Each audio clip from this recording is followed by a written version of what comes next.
Elven's Lawn is the most coveted title that is given to everyone's favorite lady of Elven's high society. She must be the most beautiful woman of the entire Valentine Kingdom, being like a white linen among people.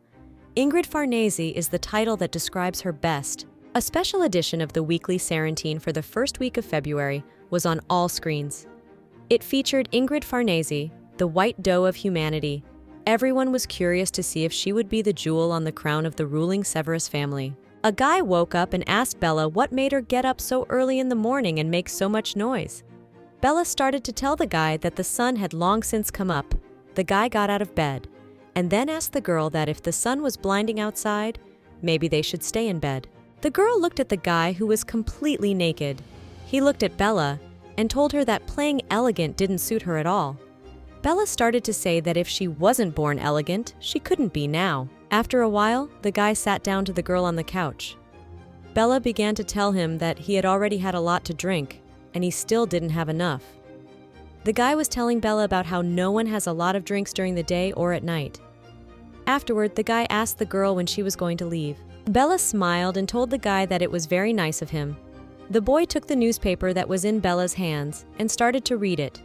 He noticed that the Serenteens were still making money from scandals and gossip about high society. Suddenly, the lad noticed Ingrid Faresi.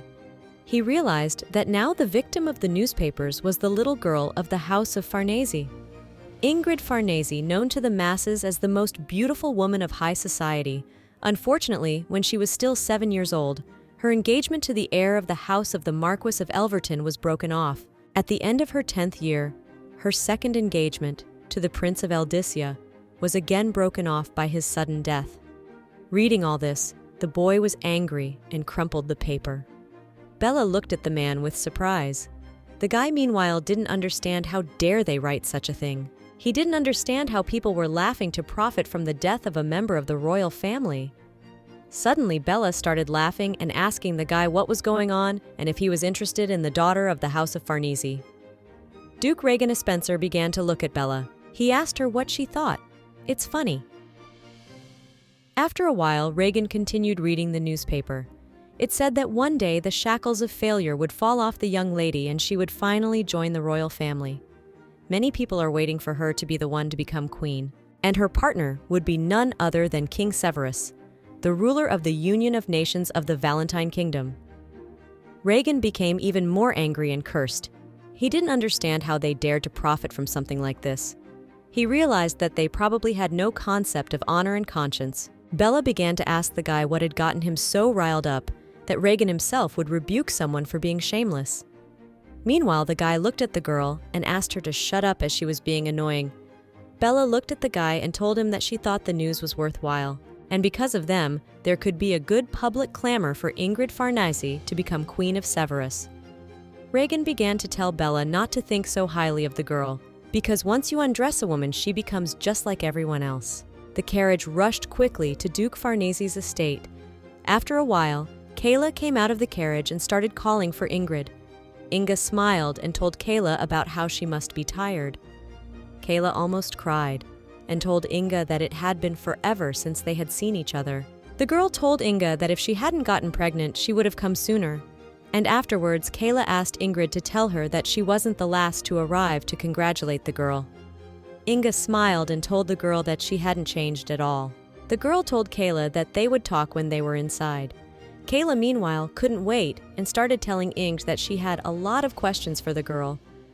After a while, the girls were inside the manor. Elsa served tea to everyone.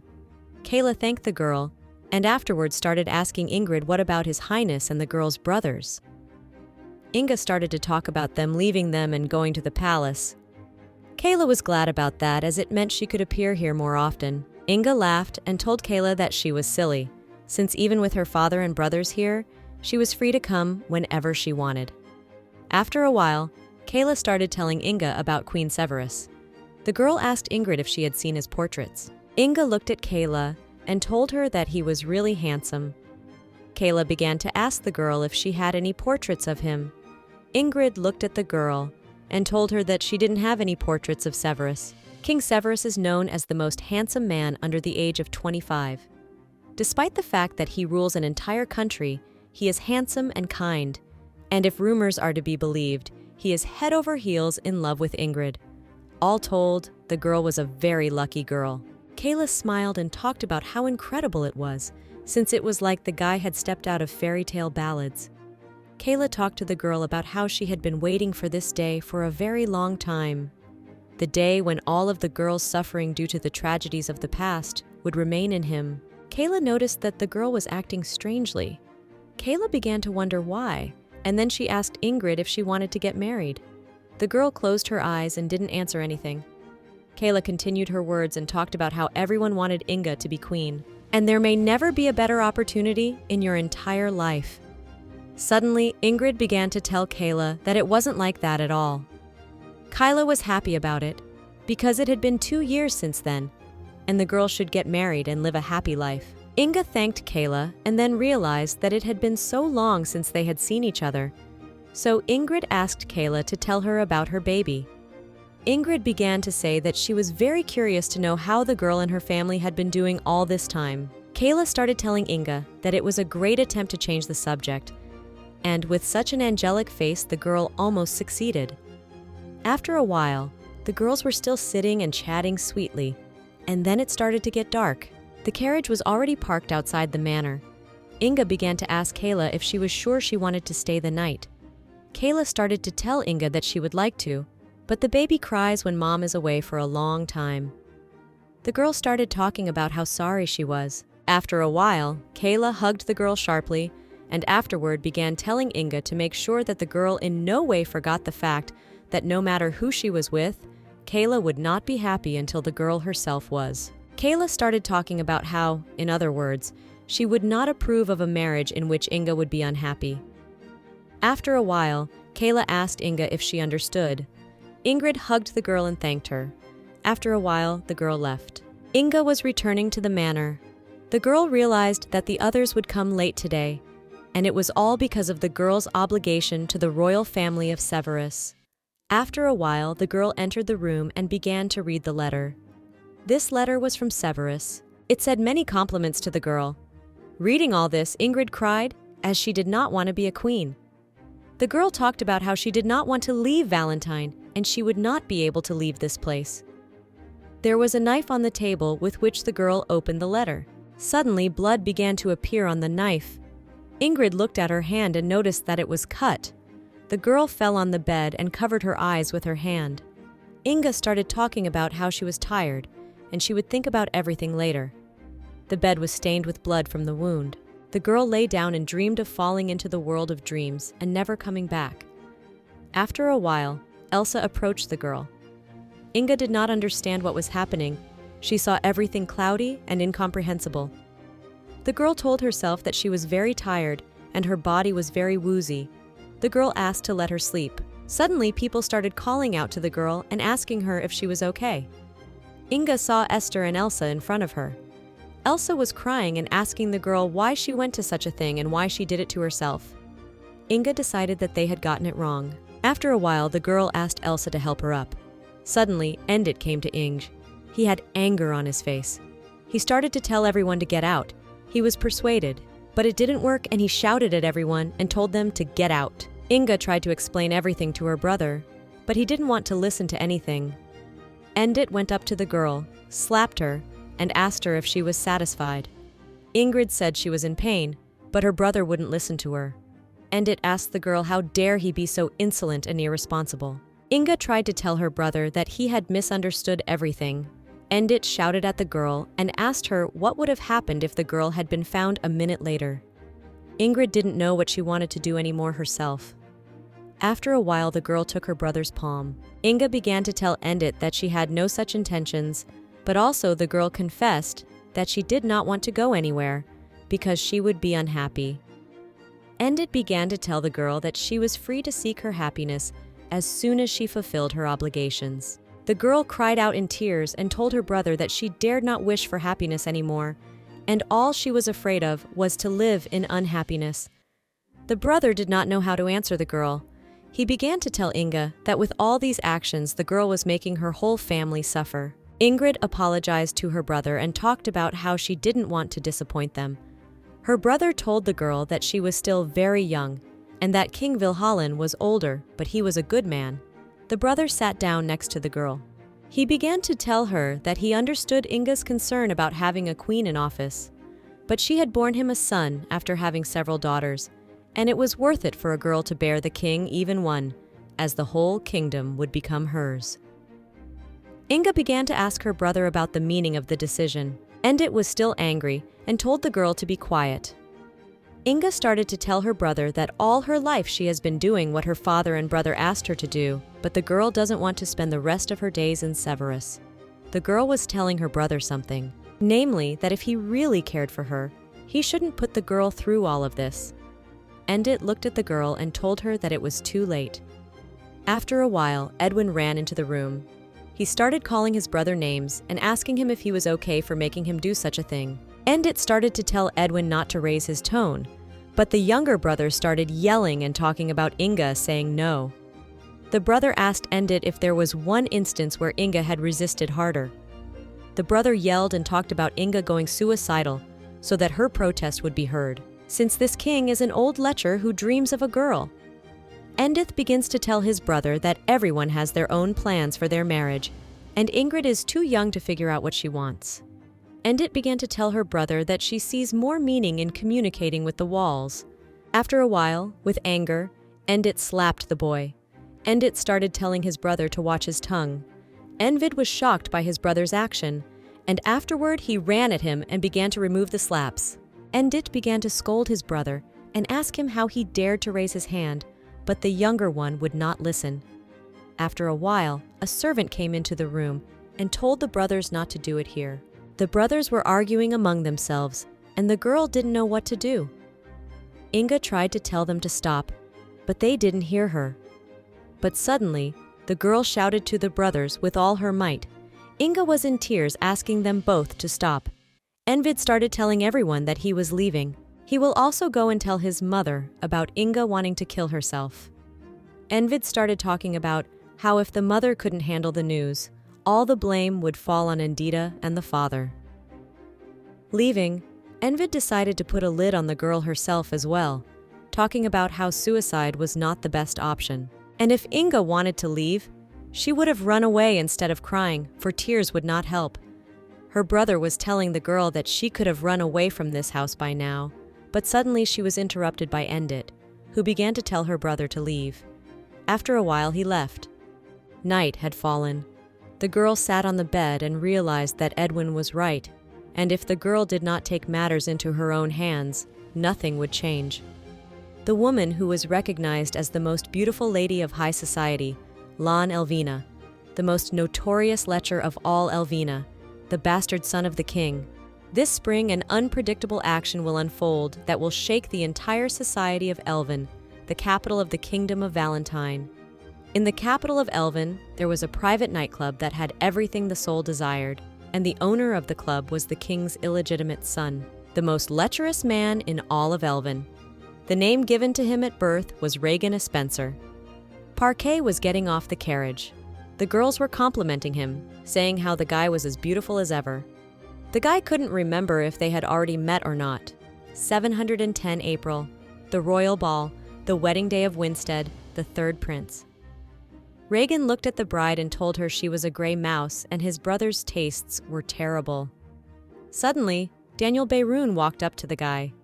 Daniel was telling Regan about how nice it was to be seen outside of Roman wit society. The guy was talking about how the guy here even looks like a human being. Regan looked at Daniel and talked about how he couldn't believe that he was finally invited to the royal wedding. Daniel talked to Regan about how his luck couldn't compare to his. After a while, Regan started asking Daniel if he had greeted the king. Daniel started talking about having greeted him, and then asked Regan to go greet him again, because if the guy went with him, the king would have a better opinion of him. Regan began to tell the boy that His Majesty would be pleased to see Daniel in good health. The boy began to say that he was Daniel, son of the House of Beyroun, and that he was being honored by being allowed to kneel before the king. The ruler of the kingdom of Valentine began to greet Duke Regan and Baron Daniel Beyroun. The Baron began to tell Queen Marjorie that she was more beautiful than ever, but the queen began to tell the guy to end the pleasantries. The queen began to say that news had reached her that they had been caught in the chambers of the Marquis of Villette, and from this alone, one could conclude that the boy led a life of idleness. No one knew how to react to this. About 3 months ago, Regan had an affair with the Marquis of the Villette house, who persistently seduced him. The estate's maid caught them in bed. The Marquise, however, fell into a rage and accused him of rape. For this, Regan was convicted. Therefore, the guy had to spend 4 days in a cell. Nevertheless, the Marquise managed to force her husband to drop all charges against the guy by threats, and therefore Regan was released as innocent. However, the news of his arrest had already reached the royal family. All of Regan's acquaintances were sneering at him and talking about his affair rumors. Regan started to look at the queen and told her that he was sure that the queen already knew everything. But also, the guy added and said that women were leaving him out of hatred, and everyone would be better off if the parquet was left alone. The Baron looked at Regan and realized that the girls he was married to had left him because of his actions and character. After a while, Regan approached Princess Isabella and told her that the recent scandal would hardly play into their hands, since no woman in her right mind would even consider marrying her. The princess was surprised that Regan was so frank with her, but after a while, he started telling the girl to accept his congratulations. Regan was telling the girl that if she found her happiness, he would be very happy about it. After a while, the guy told Her Highness that he would remove himself, and afterward Parquet left. Baron listened to all this, and afterward ran after Regan.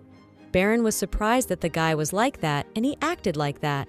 Time passed. Everyone was having a nice conversation and minding their own business. Regan was looking at people, and for some reason he wasn't happy. Suddenly, the guy noticed the Farnese family. The guy started talking about Queen Marjorie being the younger sister of Duke Farnese. Guy noticed a maiden among them and decided that she was Ingrid Faresi, Elvina's doe.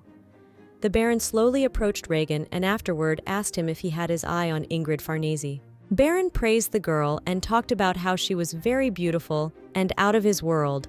But Regan started telling the guy that he wasn't interested in her in any way, and he just remembered a recent article about her. Baron started talking about how they only have to dream about her. The girl was trying to find something, and Regan noticed it and didn't understand what she was trying to find with her intense gaze. The girl looked at the whole room, and then she looked at the boys. The Baron started to get mad. He thought that the girl was looking for him. The girl said nothing, and afterward they were peppled by the clatter of a glass. The groom began to thank everyone for coming to their holiday concert. The guy began to tell everyone that they would start the red rose ceremony right away, which everyone loved and waited for. The red rose ceremony is an old tradition of all Valentine Kingdom weddings. The ceremony begins with the bride placing a red rose in a pocket on the groom's chest. Inspired by the bride's bravery, the guests also begin exchanging roses. It was the perfect opportunity to express a secret sympathy. Married women give the rose to their husbands, and single women give it to the man with whom they would like to share their future. And once the rose is in the pocket, he should respond with a gentle kiss on the back of the lady's palm. Every once in a while, things end up in an interesting way. Interesting because there are women brave enough to give their rose to a strange man who catches their eye. Regan looked at it all and said he was bored. Things that wouldn't be a bore, more often than not from the category of those that go against the rules. It was enough to gather surprised looks from everyone in the ballroom. Something that shouldn't have happened. Something that wasn't supposed to happen. A scene so unexpected that it cut off all streams of thought in his head. Lon Elvina, whose destiny was to become Queen Severus, was walking towards someone, holding a red rose in her hands. The girl walked up to Regan and put the rose in his jacket pocket. Closed Club Roman Witty. Regan was approached by Adele, who started looking at the guy. The girl was telling him what she thought. The guy was still trashing what he was mired in. Regan was telling the girl to leave and stay out of his way. But the girl wasn't listening to him and asked him if he would like it if she came with a red rose. Regan asked the girl if she thought it was funny, but Adele smiled and talked about how everyone was just gossiping about the two of them and Ingrid. Adele started to ask the guy what was going on between them. The girl told the guy not to tell her about putting his dirty paws on the immaculate Lady Farnese. Inga walked up to Regan and said hello. Everyone was murmuring among themselves, but Regan didn't understand what the hell it was all about. The girl began to tell the guy who she was engaged to and what was going on. Regan smiled and talked about what he had heard about her exciting past. The guy started talking about the moment when the girl didn't get engaged because of the death on Princess Eldis. It was Regan's half-brother. The girl smiled and realized that they had indeed heard of him. The guy started to ask the girl about the purpose of the girl narrating her past. The guy knew that the girl would not want to marry him. Inga started to tell the guy that he accepted her gift, so the girl hoped that Lord Regan would think about her question. Regan was shocked by this. He told the girl that she must be confusing him with someone else. The girl smiled and talked about how she wasn't confusing anything. Regan started to tell the girl that if this was some kind of joke, she was taking it too far. But Inga talked about how they weren't close enough for jokes. Regan started telling the girl about how they aren't close enough to exchange roses. The guy got close to the girl and asked her if she was out of her mind. The girl smiled and said that she was sober and she was fine. The girl began to tell the guy that she would not insist that he give an answer now, but Inga asked for a time frame to make a decision. The boy stood in wonder and didn't realize how long everyone had been there before. The queen and the king, all the people who were there, didn't understand what was going on. Reganu took out his rose from his jacket and put it through the girl's hair, saying it was a rose to the girl's face. After a while, the guy started talking about the fact that they would see each other soon, and later the guy would send a person to tell the girl the date of the meeting. The guy realized that this was a perfect rejection, and it was just impossible to put it any softer.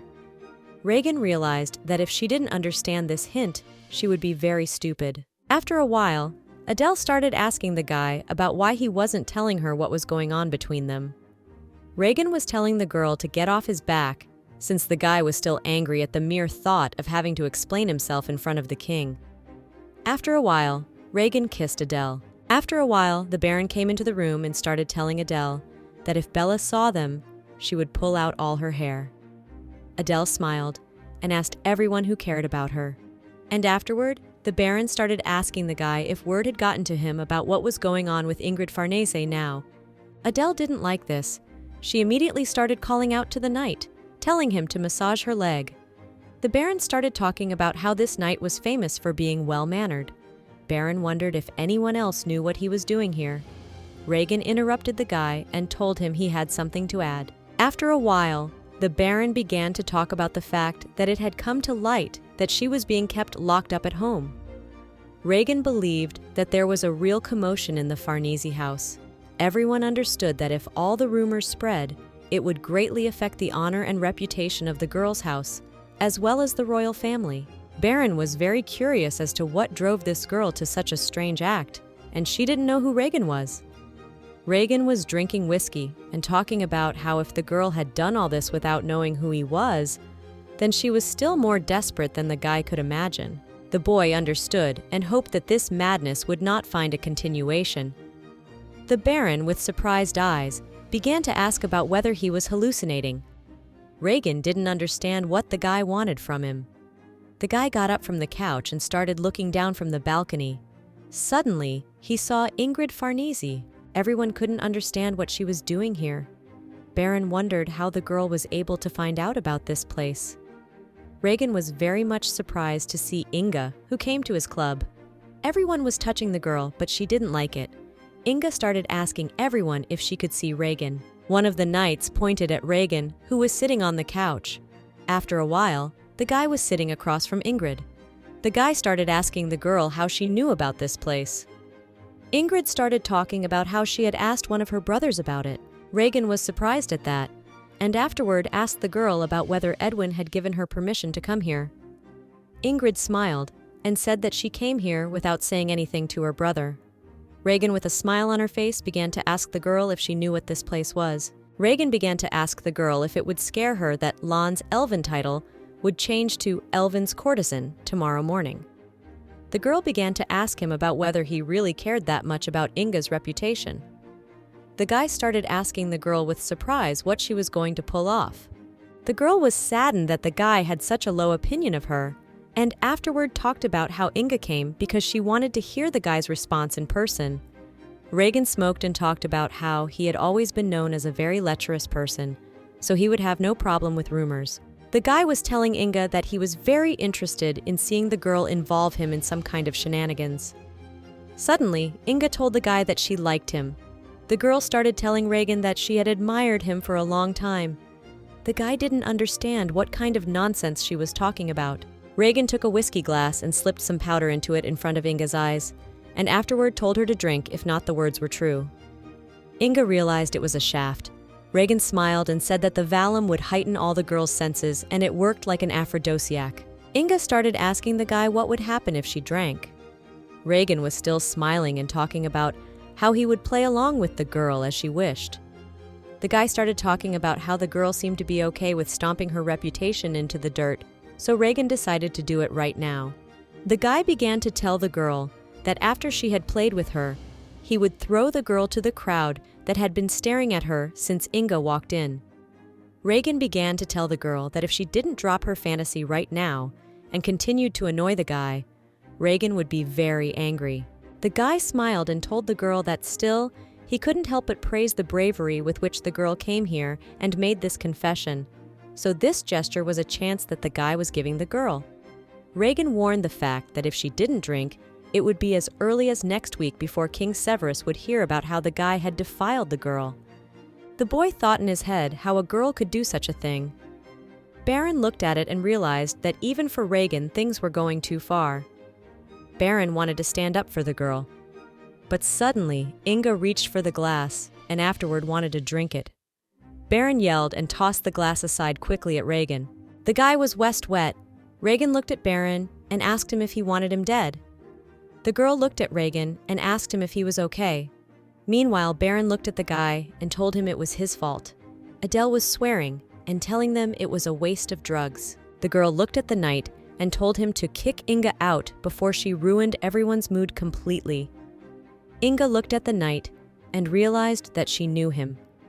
Inga started telling the knight that if he laid a finger on her, the city guards would arrest him tomorrow morning. Regan looked at it all and didn't understand what the girl was trying to do. The guy walked over to the girl, took her hand, and told her to shut up. The Baron started calling out to Regan and telling him not to do anything stupid, as raising a hand to the daughter of the House of Farnese was not even worth it. But the boy didn't listen to the Baron.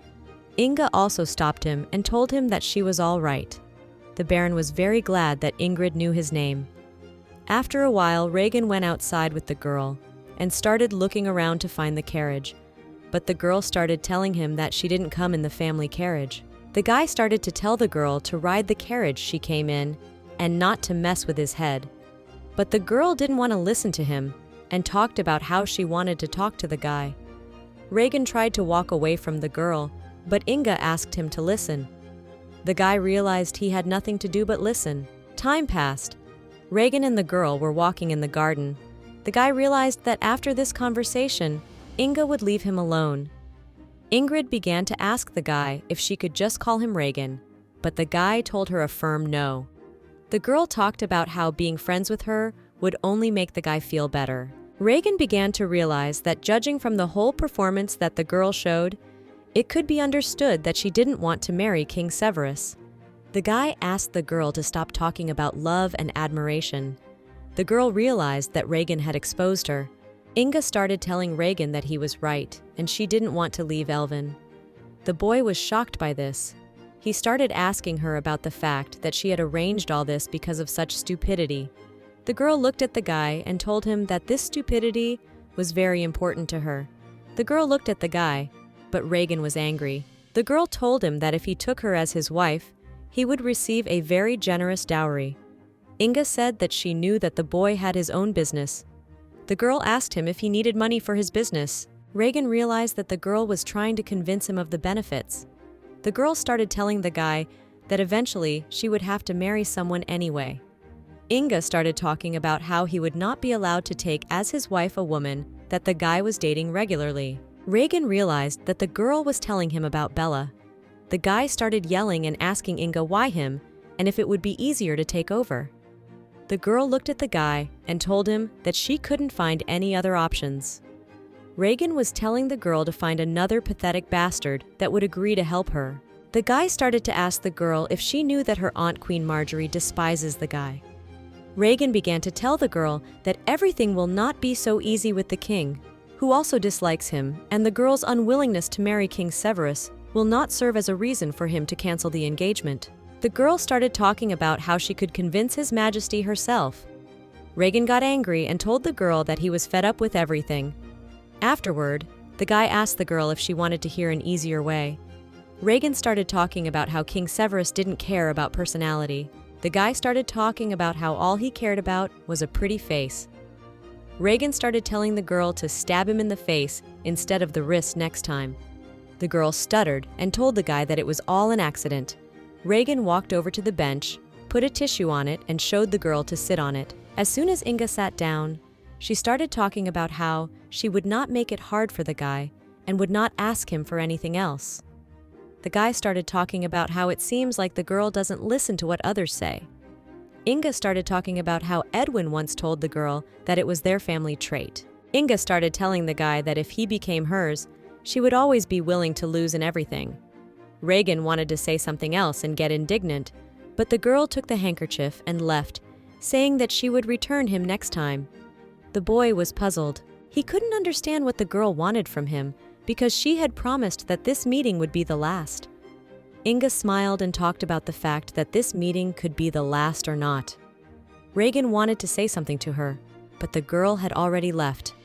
The guy started to walk back. Regan was curious to know whether Inga would have taken drugs or not. Pablia, Regan Spencer's mansion. Someone started knocking on the door of Jockin, Regan's half-brother. Regan walks in the door. Jockin started telling the guy that he was just impossible. Jockin would come back and ask the guy if he could at least get dressed, since the guy had been waiting for him for 2 hours. But Regan would calmly look and talk about how, if he had to, Jockin would wait for him for 3 hours too. Jockin started telling the guy about how all of this stuff would take no more than 10 minutes. On Jockin's desk was a paper on Serentine. The boy picked up the paper and suddenly saw something on it that shocked him. Farnese Manor. Regan was sitting on a chair, and across from him was his older brother, Edith Farnese. The guy was offering Regan tea or coffee, but Regan himself told the guy that he had some business to take care of. Regan started telling Mr. Farnese that he came to them because he wanted to clarify a point whose joke had gone too far. The brother began to tell the guy to clarify what he meant. Regan started talking about how it seems the Farnese house is unable to keep track of even their own family members. Guy started talking about how he wanted to talk to whoever was responsible for Lady Ingrid. Guy started asking Regan about what he and his sister might have, given the current situation. Regan began to say that he wanted to know how he ended up getting involved in all of this the day before. Jockin wondered and didn't understand what was going on between Regan and Ingrid. Regan was talking to a guy about how she hasn't gotten married yet, even though Jockin calls her a queen. Jockin asked Regan who cares about that now. The guy was asking the guy about what he thought he was getting away with. Regan was joking, but Jockin wasn't laughing. Jockin was telling the guy to pay attention to what was going on around him. Regan smiled and told the guy not to yell or get angry, since not too long ago, the guy was just a little kid. Regan was telling the guy to look at him now, who was trying to teach Regan something. For all that, Regan realized that things would get worse if he didn't act.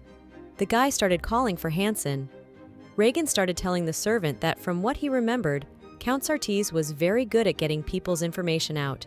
The fellow began to tell the servant to get in touch with him. After a while, Farnese's brother started asking the guy about what he was implying, that publishing this article was in their interest. Endit started telling Regan that it wasn't, and this article had caused their family a bunch of problems. The brother began to talk about how the Farnese house was already in such a delicate position, where they had to watch their every move. Endit began to talk about how their family was now embroiled with the vulgar man Regan. The boy didn't understand what Endit was trying to accomplish. After a while, Inga came into the room. She started talking about the fact that Regan had come to see her. The girl started asking the guy how he was doing. Regan smiled and told the girl that she was more beautiful than ever. Endit looked at all of this and got angry. He didn't like it. Inga started telling her brother to leave them alone. Endit looked at it all and told them that he hoped they would settle things, and Regan would leave as quickly as possible. Afterward, the brother left the office. Regan began to ask the girl if she had anything she wanted to say to him. The girl was smiling and talking about what she thought the guy had something to say to her. The guy started talking about Woodson, who was the guard that was supposed to bring a carriage for the girl that night. The wanderer of the closed club Romanvita must be good at keeping secrets. The guy realized that if the world became aware of this night society, the general public would be shocked, so not every strata could bear such tension. Regan began to talk about the day after the girl's visit. The guardian received a considerable sum of money from a nobleman who wished to keep his identity secret, and then he immediately quit. Regan began to say that as far as he knew, he had gone to his hometown, and right after that the article was published. After that, the guy wondered who the author of the anonymous donation was. Regan dug deeper and deeper, hoping to get to the truth, and eventually the trail led to the damn Faresi family. Inga started telling the guy that he was very good at finding information. Regan was surprised that the girl didn't even deny it. The guy realized that the girl had no idea who she was messing with. Inga began to tell the guy what she thought. There were still people in this town who didn't know the guy. Regan asked the girl if she really thought she knew him. The girl was telling the guy to calm down, and Regan was telling the girl to calm down. The guy started telling the girl not to do that. Regan was telling the girl to marry whoever the family suggested. Suddenly, Inga started telling the guy that he had once asked why him. The girl began to talk about the fact that Duke Spencer never brought the lady to his house, with all this two collapsed marriages and many other reasons. Inga began to say the most important thing was that neither the brothers nor the father could hurt the guy.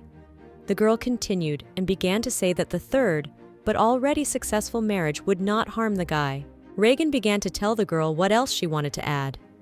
The girl began to say that she had already given up hope of finding something that in the end could leave only pain and disappointment behind. Regan began to ask Inga what it was. The girl looked down at the floor and said that it was love. The girl was talking to the guy about how she doesn't expect love from him, and the guy doesn't seem like someone who will overstep his bounds. Inga talked about the fact that as long as she would be unhappy, the girl was fine with everything. And with all this, the guy could live as he wished. Suddenly, Edwin ran into the room. His brother was screaming and telling Regan to get his dirty hands off Ingrid. The girl screamed and asked her brother how to understand this and why he was attacking him like this. Edwin yelled at Regan about how he couldn't just touch Ingrid like that. Meanwhile, Regan was sitting on the floor asking Edwin how dare he do that. The brother was asking Regan how dare he flirt with Ingrid. Meanwhile, the kid looked at the younger Farnese and called him an impulsive creep. Time passed. Endit stood in the office, telling everyone that calling a member of the Farnese family an impulsive creep was slightly out of line. Regan didn't understand why Endit was turning a blind eye to the fact that Edwin had attacked him. Endith began to laugh and told his brother that it was rude to greet an uninvited guest in such a manner. The older brother told Edwin to protect the manor, since that was his job. Endit began to tell his brother to make sure that scumbags like Regan don't get close to Inga. Regan realized that these people were just trying his patience. After a while, Inga started asking the boy if he was all right. Regan was angry at the girl, as he realized that she was the culprit of all this. After a while, the girl gave the guy an envelope. The guy couldn't realize that it sounded like a letter. Meanwhile, Inga began to tell the guy that if he wanted to share the future with her, the guy should send this letter to the ruling family of Severus. Regan started asking the girl why she couldn't send this letter on her own. The guy was angry and told everyone that he didn't care. And afterward, Regan started walking towards the exit saying that they would all pay for it.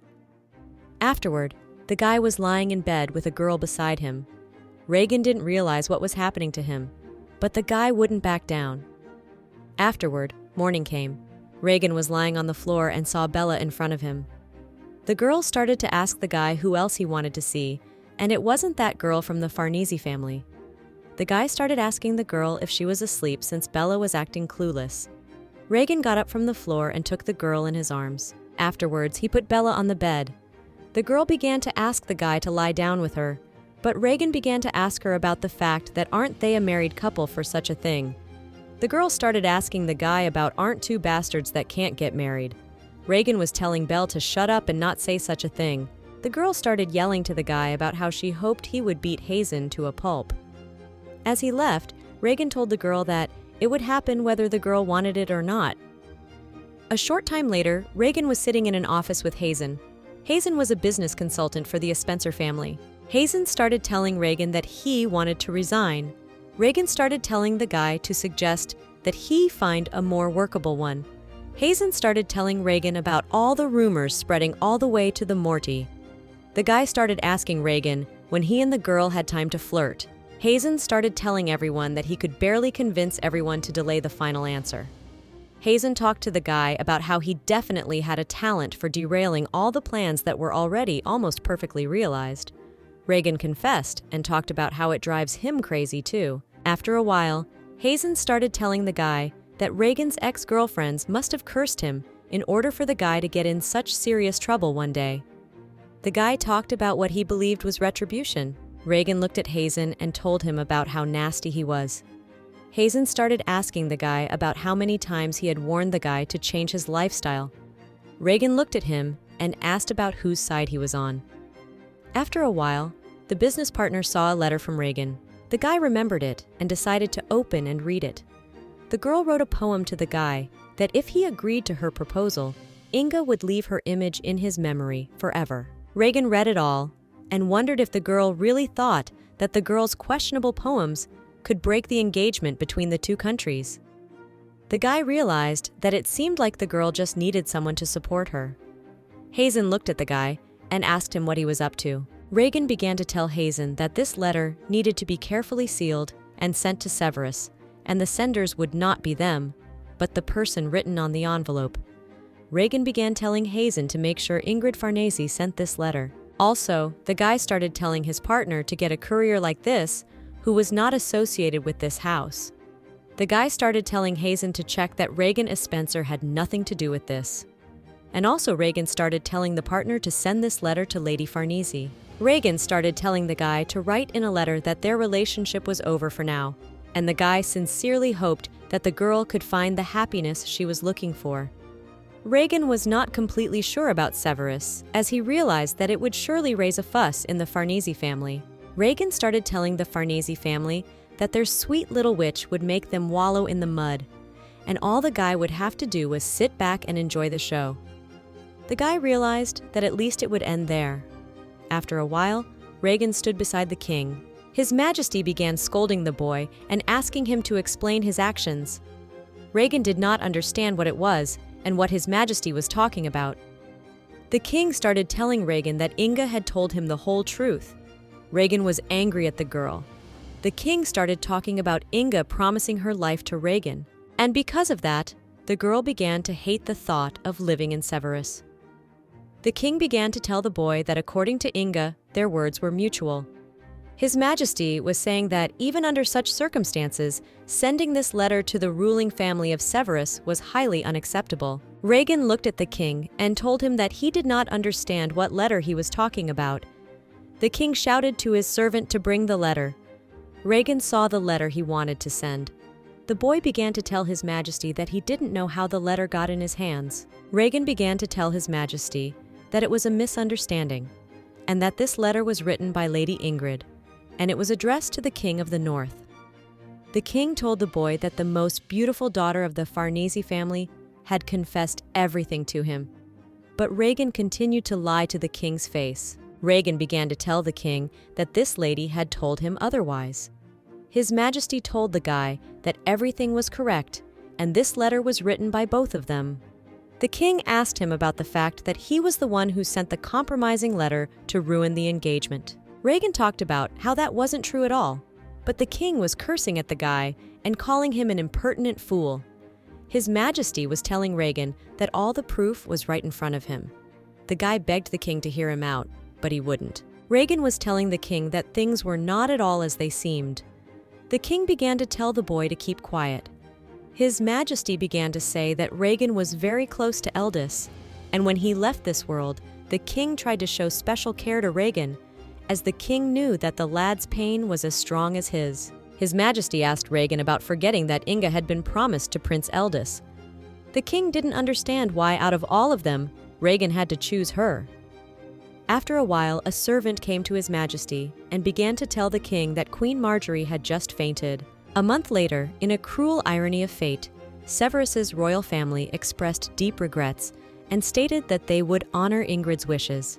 Needless to say, Ingrid's engagement to the Severus royal was broken off.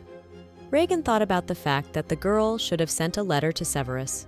Regan was angry that he had fallen into the fox trap of the Farnese family. Inga wasn't an easy opponent. The guy shouldn't underestimate her, as she was several steps ahead of him. It was the girl's way of showing that she was indeed a Farnese. Weekly Sarantine, first week of July. In the newspaper, Inga publicly admitted that she admired Duke Regan as Spencer. Everyone was shocked. Bella didn't understand what was going on between Regan and that girl. After a while, the guy had his mom sitting by his side. Clara Spencer asked Regan if he was crazy. Jockin looked at Regan and told him to settle down and think about it. Time passed. The newspaper put out a new news story. All the people were wondering if Regan and Spencer had proposed to Inge. Hazen sat and told the fellow that Regan had visited the Farnese family estate to clear up a misunderstanding. But the piece of paper had turned the fellow's attempt at a marriage proposal. The partner started talking about how sorry he was about the letter, and the postal inspection suddenly got a lot stricter. Regan had told Hazen that everything was fine now, and the very sending of the letter to Severus had been part of that woman's plan. The boy realized that Inga had probably done something about checking the couriers.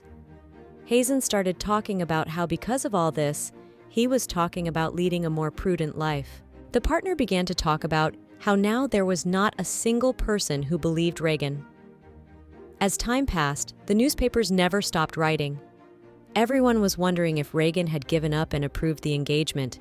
The guy couldn't do anything anymore. He was really tired of it. The boy realized he had no chance of the Duke approving of any of this.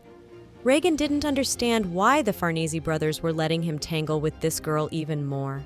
The guy realized it was all her doing, and it was entirely Inga's fault. Ingrid is just a lawn with a flower behind her ear. Regan couldn't understand why no one could stop her. After a while, the king started yelling to Hansen about getting the carriage ready as they were heading straight to Farnese Manor. Regan was walking through the Farnese estate and asked the servants if they had seen the Duke of Farnese. The maid began to say that he was absent for the moment, and now there was only Lady Ingrid in the manor. Suddenly, a door opened from the study, and a girl came out of it. Inga started to ask the guy about coming to see her. Regan saw the girl. He was getting very angry. The guy started asking the girl what the hell he was doing. Regan asked the guy if he didn't value life at all. The guy started asking the girl how she could act like that to him. Inga did not make a single sound, and then looked at the guy, and with a calm face told him that she was the daughter of Duke Farnese. Regan's face immediately changed, and he realized he was done for. The guy was sitting in a chair. Hazen walked up to him and asked him if he was going to get ready. Regan sat in the chair and talked about how he was quite enough. Hazen talked to the guy about how Regan was going to have an audience with His Majesty. The partner talked about how those three, Farnese's kids, and they would be watching him. Hazen asked the guy about how he was going to fix the situation, just by looking at the ceiling. Regan got angry and told him about how it was none of his business. The partner started telling the guy to calm down. Hazen was suggesting to the guy to look at the picture that was unfolding in front of the guy. The partner wanted to explain to the guy that it wasn't that bad. The guy talked about Cersabrid changing his mind. And also Hazen started talking about how the Winstein family and the Marquise family had changed their minds, deciding to invest. All of this happened after their engagement to a lady from the Farnese family became known. Regan was talking to his partner about how all of this happened after the guy was sold out. Hazen was telling the guy that by selling himself, Regan would be able to raise the standard of living for thousands of people. Hazen asked the fellow about whether he was going to watch the business collapse because of his pride. The partner began to say that in any case it was inevitable that Lady Ingrid would demand a divorce sometime after their wedding. Hazen assumed the same thing as with their two previous marriages. The partner started telling Regan to just be patient with it until business went on, and after that the guy could file for divorce. Regan realized that his life was too exhausting. Hazen told the guy not to be discouraged because Lan Elvina said she liked Regan, so the partner started telling him to stop throwing a tantrum. The the partners started talking about what he had heard, that every man in the capital was willing to give his life just to be in the guy's shoes right now. Regan didn't know if everyone would have continued to think that if they knew what Ingrid was really like. Hazen started telling the boy to get up, as it was time for the long-awaited family reunion, because Regan had to go and see his dad. The girl was sitting in her room talking about how she thought her hair looked better with her outfit loose than braided. The maid was telling the girl that she was just going to wear a hat, so she should just brush her hair. The maid looked at the lady and realized that she was in a good mood, but she didn't look really happy. The maid realized that she was probably relieved that the burden had been lifted from her. Inga began to ask the maid to paint her lips red, but not too much. Everyone realized that the girl had changed a lot. Ingrid began to ask the maid what she should do, because Inga liked Regan so much that she couldn't bear it. One tall young man with light brown eyes that could look very deep into the soul. A man who was as warm as a thick blanket on a cold winter night. Many girls had no choice but to admire him. This guy was Inga's tutor, and he was also the man the young lady fell in love with.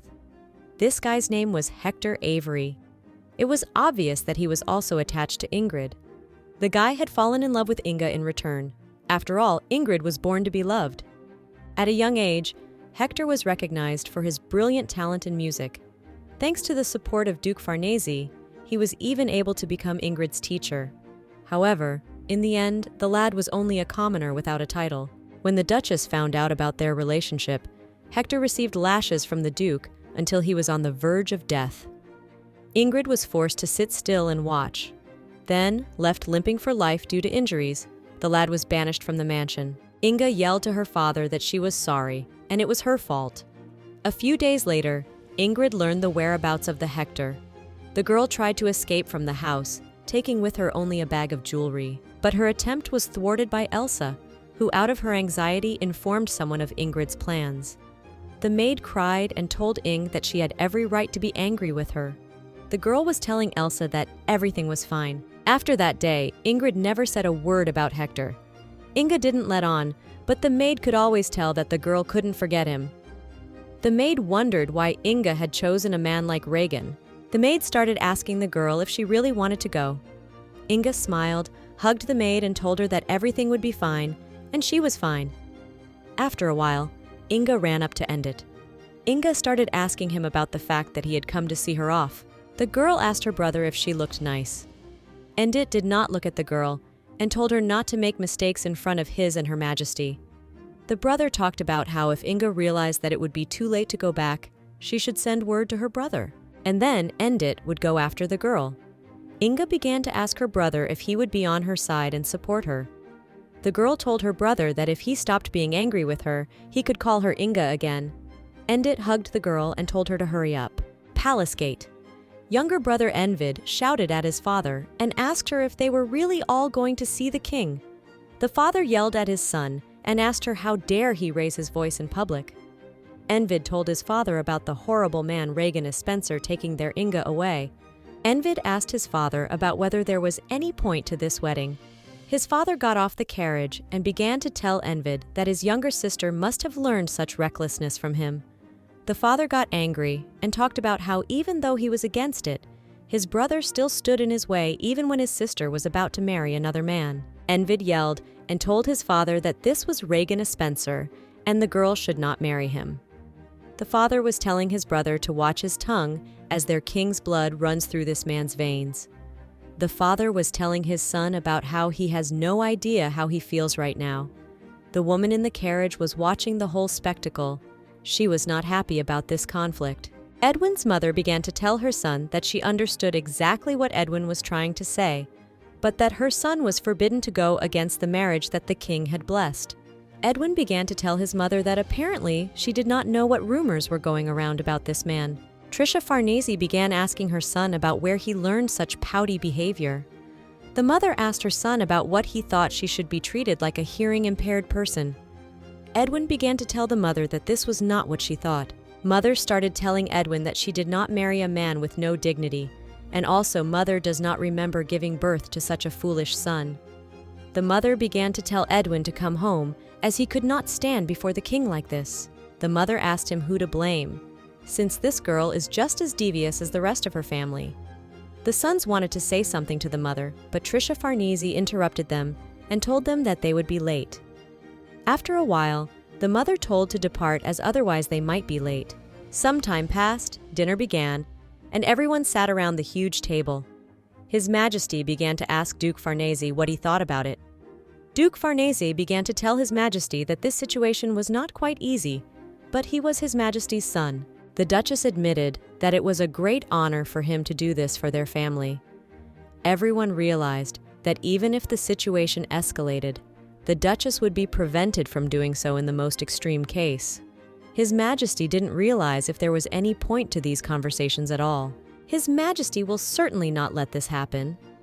Suddenly, Regan began to be asked about spring, as everyone thought it was the most favorable time to hold a wedding. The guy was shocked at such a question. Everyone started looking at the guy and asking him what was wrong with him. Regan started telling everyone that it was all very sudden, and the guy hadn't even informed his mother in Manhwa yet. His Majesty began to say that then they could postpone their further discussions about the wedding date.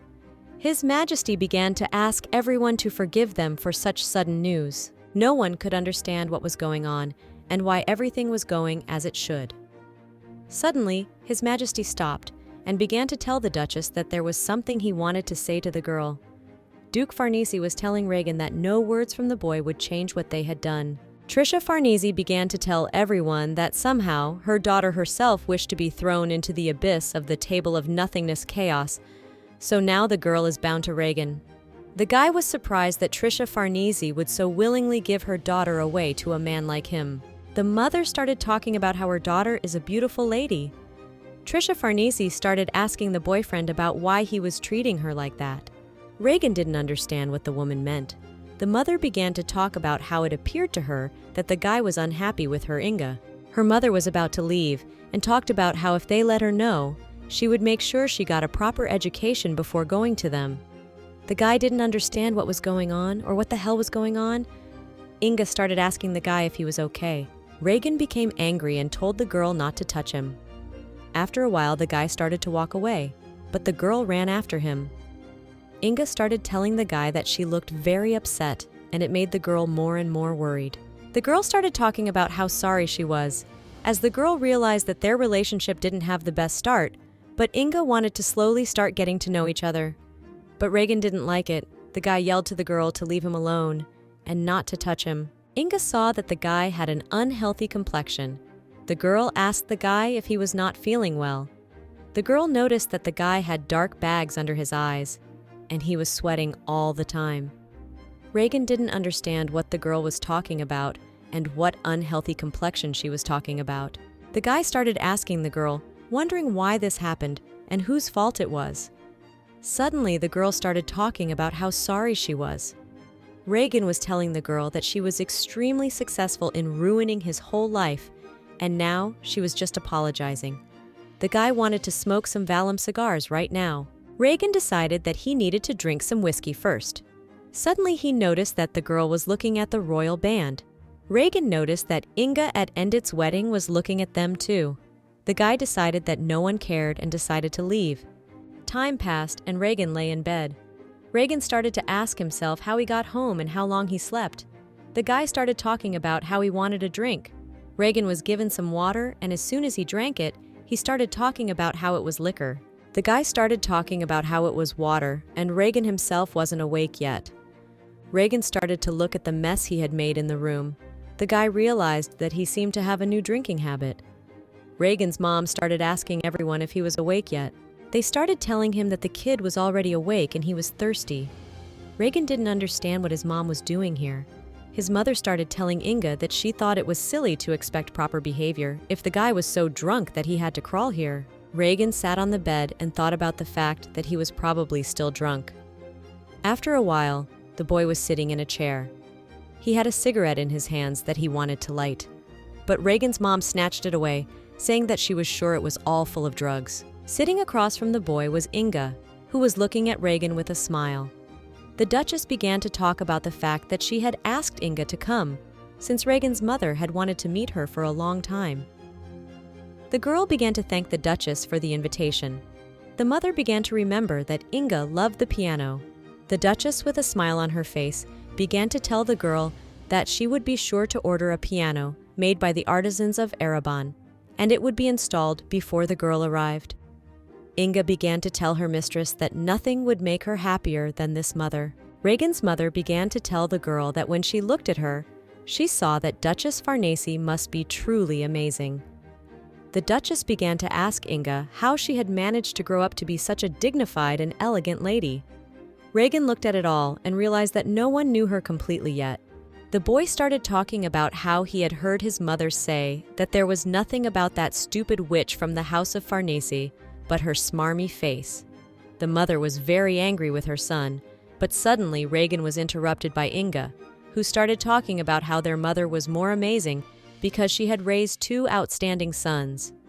The Duchess began to tell Inga that Regan would not be so easily shortchanged since he is the son of a king, and so many people are only led by his looks, forgetting about his character. Inga smiled and told her mother about how Regan was a very good man. The boy looked at both of them. Regan got angry and told the girl to get the hell out of his house. The mother immediately started yelling at her son and asking him how he dared to speak so rudely to Lady Ingrid. Inga began to say that she was fine and she already knew and was used to Regan's manner of speech. After a while, the guy got up from the chair and realized that he had to leave. Inga started telling the guy that she thought they could have dinner with his mom. Regan started telling Inga that it was none of her business where the guy was going.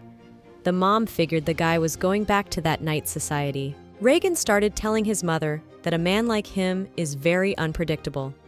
The guy talked about how he sells himself and drinks heavily, the kind of life the guy was born to live.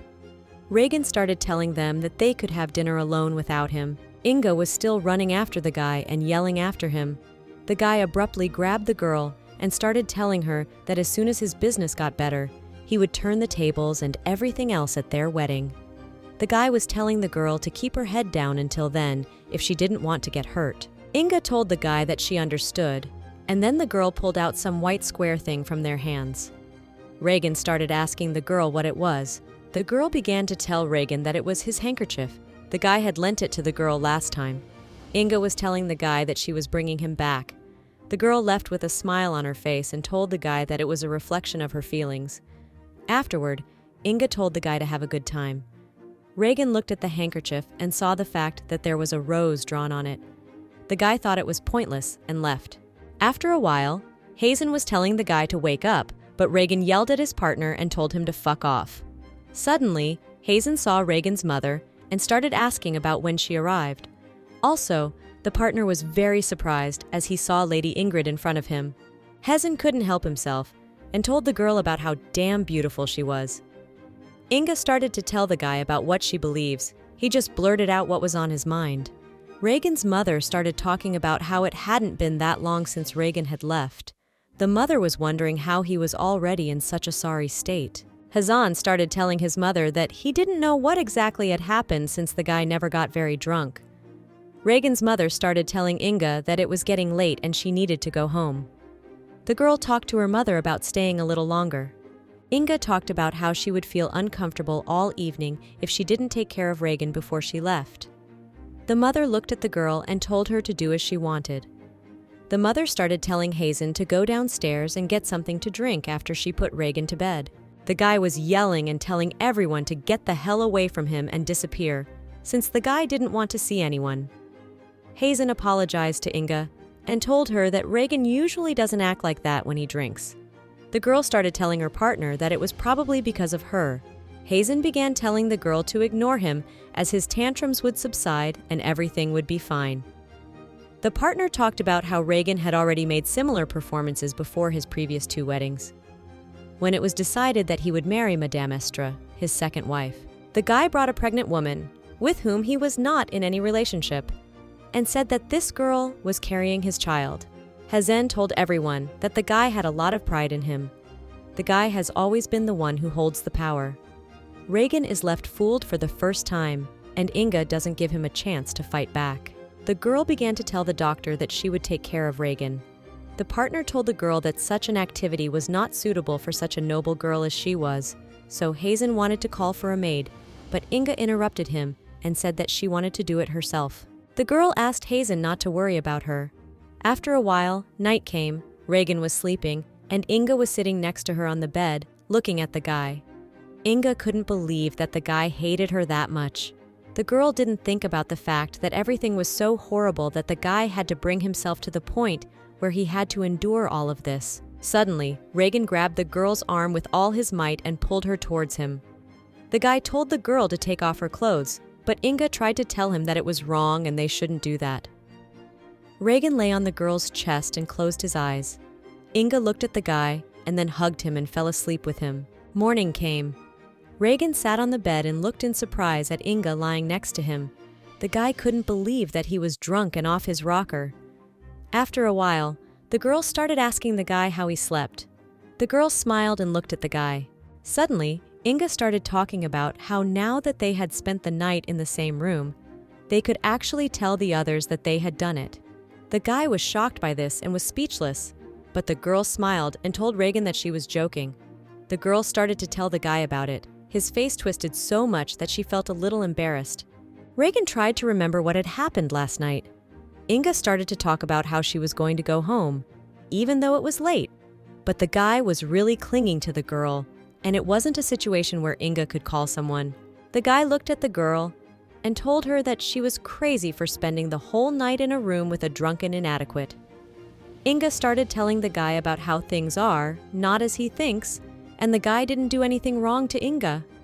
The girl started asking Regan if he knew that he had been grumbling all night about not seeing the girl. Inga started asking the guy why she was so disgusted with him.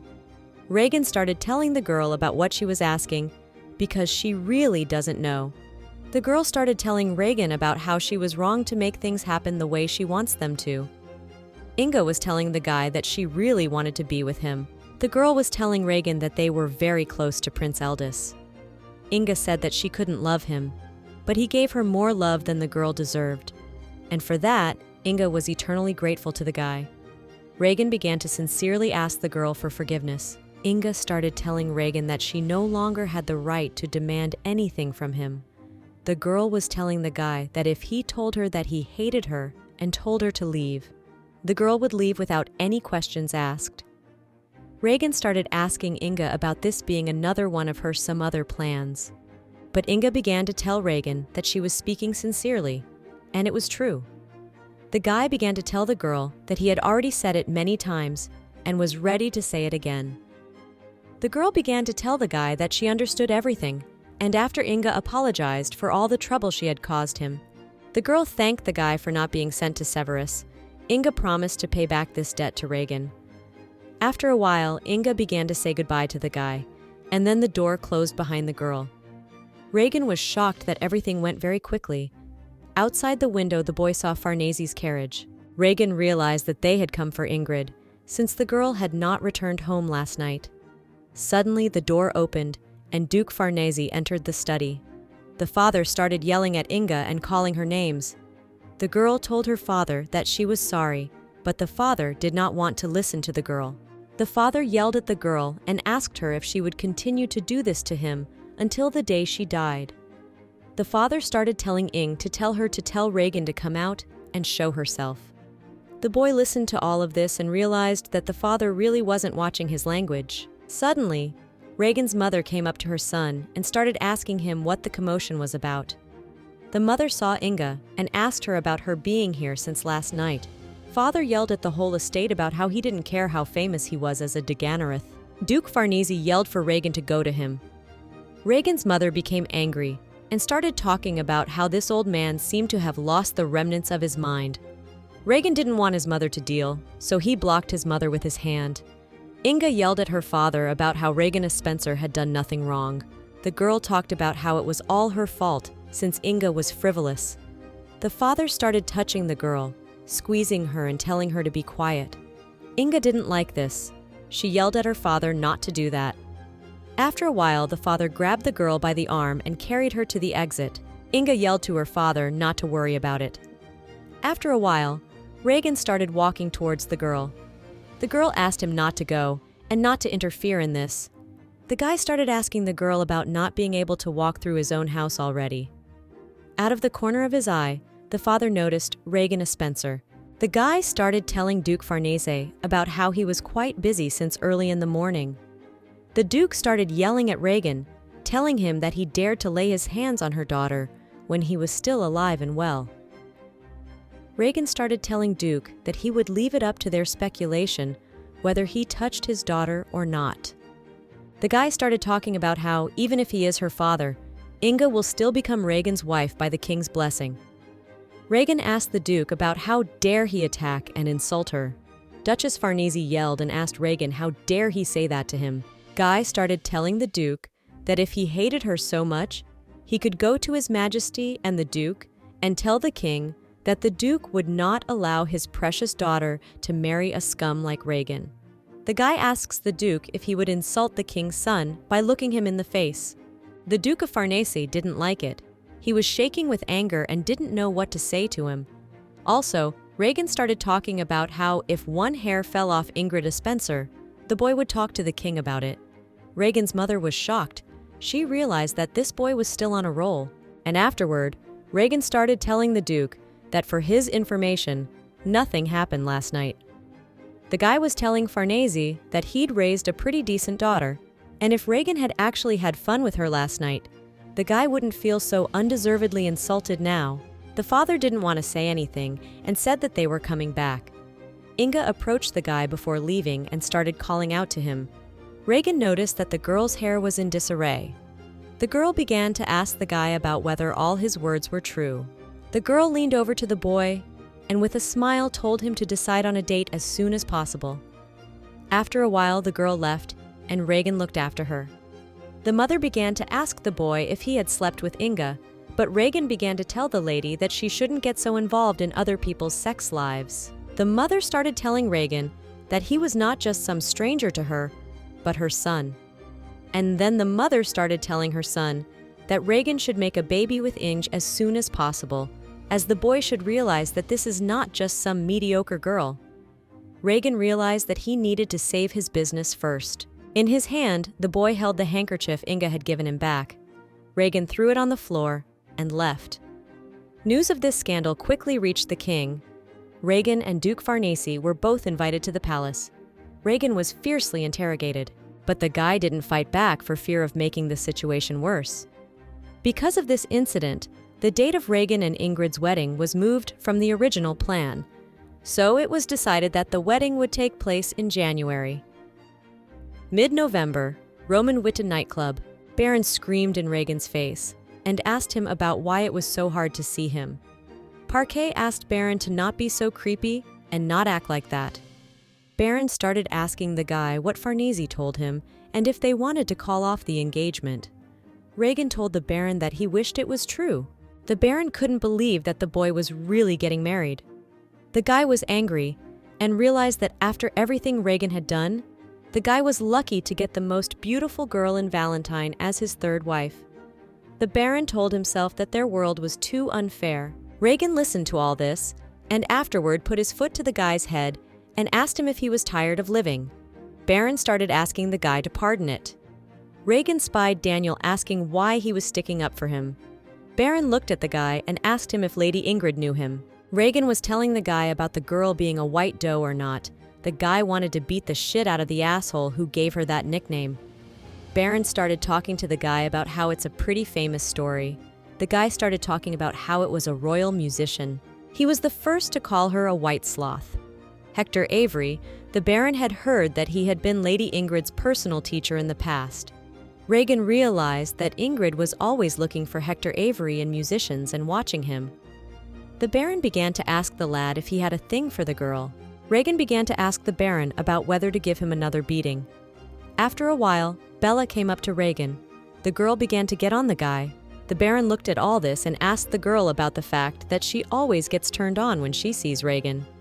The girl didn't like it and splashed whiskey at the guy. Bella looked at Regan and talked about how they hadn't seen each other in a while. The guy started to ask the girl if she had gotten better. Bella smiled and told him that maybe Regan had been twirling around the cane like Lady Farnese for too long. The guy smiled and told the girl that he couldn't be sure until he experienced Bella. Suddenly, the girl slipped out of Regan's arms and began to tell him that she had to think about the fact that the guy had been messing around with that trash from the Farnese house, and the girl was disgusted. Regan started telling the girl to get out. Bella started asking the guy if he slept with her. The girl had heard that their wedding was next month, so Bella wondered if the girl was pregnant. Regan was reminded of someone by Bella. The guy's second wife liked to get hysterical over nothing, just like Bella. She was so obsessive that she herself couldn't take it anymore and left. Regan started telling Bella about how she was the one who made fun of her the most. Bella asked the guy why he was comparing her to her. The guy started telling the girl to get lost. Bella started getting on the guy and telling him about how he likes it when she does that. But Reganu pushed her away this time and told her to leave. The guy asked the girl not to ruin his mood. After a while, Edwin Farnese started coming up to Regan. Baron began to ask Edwin why he came to them in a suit and why he came here. The brother started asking Regan to come out and talk. The kid started asking Edwin about if he had grown up. Edwin began to tell Regan that he knows the whole truth of what has happened up to this point. The brother was talking about how he knows this is part of his sister's plan. Regan was talking to the guy about how he turns out he's not a complete idiot. Edwin was asking the guy if he was really going to get married. Regan started talking about how if the guy doesn't understand how to be respectful, he might as well not even try. Edwin started asking Regan if he was really going to marry his sister. Regan started asking the guy about how he could say no when the girl practically jumped him. Edwin talked to the guy about how it would be best for him to keep his finger off his sister. Regan began to ask Edwin about why he thought the guy didn't do it, because Regan was sure that the younger brother had heard about the night they had spent with Inga. Edwin started yelling at the guy about saying that nothing had happened, but Regan started asking the guy about, since when did his words have any credibility? His brother started telling the kid about how completely crazy this was. Regan smiled and said that's how he felt until recently, and it's all thanks to Edwin's family. The guy was telling Edwin Farnese to turn himself in so it would be easier. Edwin started asking the guy something. Farnese asked Regan about whether he really thought his sister was doing all of this because he really loved Regan. The brother started talking about how he was just reporting that the guy was deluded and Inga didn't like him. Regan smiled and looked at Edwin. And afterward, the guy started talking about how Inga didn't say that when she moaned under him. The brother was angry and couldn't believe what the guy was saying. Regan continued and asked Edwin if he had seen Ingrid's breasts. The guy talked about how Inga's breasts were pale and beautiful, and Edwin would be surprised to know how big she had them. Regan started talking about how the girl has a beautiful waist that accentuates her. Edwin started yelling at the guy and telling him to shut up. Regan calmly started asking the guy about how he was going to beat him up like he did last time. The guy was telling Edwin to hit him. Regan was telling Farnese that it was time to teach him and their family a lesson. The guy wanted to make sure that lesson was learned. After a couple of seconds, Edwin Farnese let the guy go and moved a couple of feet away from him. Afterward, the brother decided to say something to Regan. Edwin started telling Regan that his sister had someone she loved so much that she was willing to sacrifice her life for him. It was Hector Avery. Edwin talked about him being Ingrid's teacher 2 years ago. When Father Farnese found out about their relationship, Hector was beaten to a pulp and banished from their estate. Edwin heard that Hector is still in Elven and the guy thinks he's now a court musician or something. Regan started telling his brother about Inga choosing him over the man, so it's not like the girl ever risked anything for him. Edwin started talking about how this commoner almost died right in front of Inga's eyes, and the girl didn't give a damn about her own reputation. All Inga is afraid of is watching him get hurt. Edwin began to tell Regan not to sneer, as the reason Inga wants to stay in this town is because of Hector Avery being here. Bella, putting aside her pride, came to see Regan at his estate, but the guy coldly kicked her out. Ingrid also came several times to discuss plans for their wedding, but was unable to see Regan because Regan was always in his room under the influence of drugs. Time was running out. The ballroom at the Spencer estate, everyone was congratulating Regan on the joyous occasion. The guy was shocked by this, but told everyone that they were right and that was the way it was. Before anyone knew it, the day had come. The wedding of Regan Spencer and Ingrid Farnese. Adele walked up to Regan and congratulated him on his wedding. The boy thanked the lady. After a while, Bentley Robohm came up to Lady Adele. The girl started telling the guy about how great he looked. Regan watched them and didn't realize if they were crazy or not. Regan wondered where the Baron had gone. Meanwhile, he was standing and chatting sweetly with some lady. One girl with red hair was watching the Baron. It was Lisa, the second daughter of the Minister of Military Affairs. Hazen was also chatting with some people and telling them that the Spencer family was investing in the railroad business. Regan could see that Hazan was working hard. The guy realized that even if it was a wedding, he should try to escape when the time was right. Suddenly, the guy was approached by his older brother Raymond.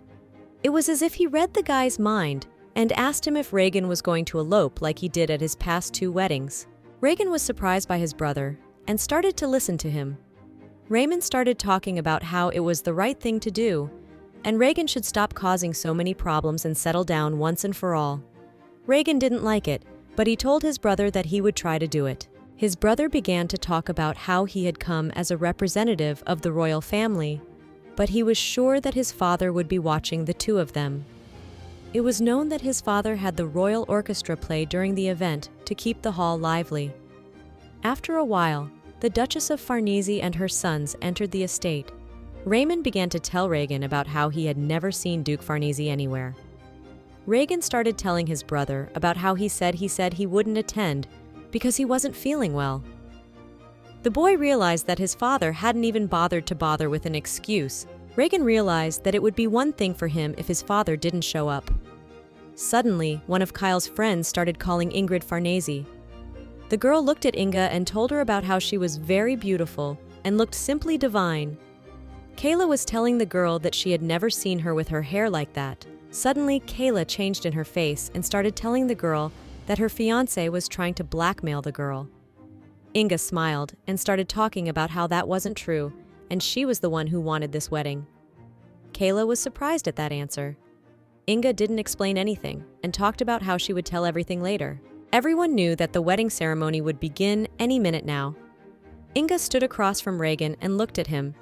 The guy tried not to talk to her, but Regan did not understand why she was so beautiful. After a while, the ceremony began. Everyone was shouting and cheering. The Farnese family looked at Inga, and there was anger and hatred on their face.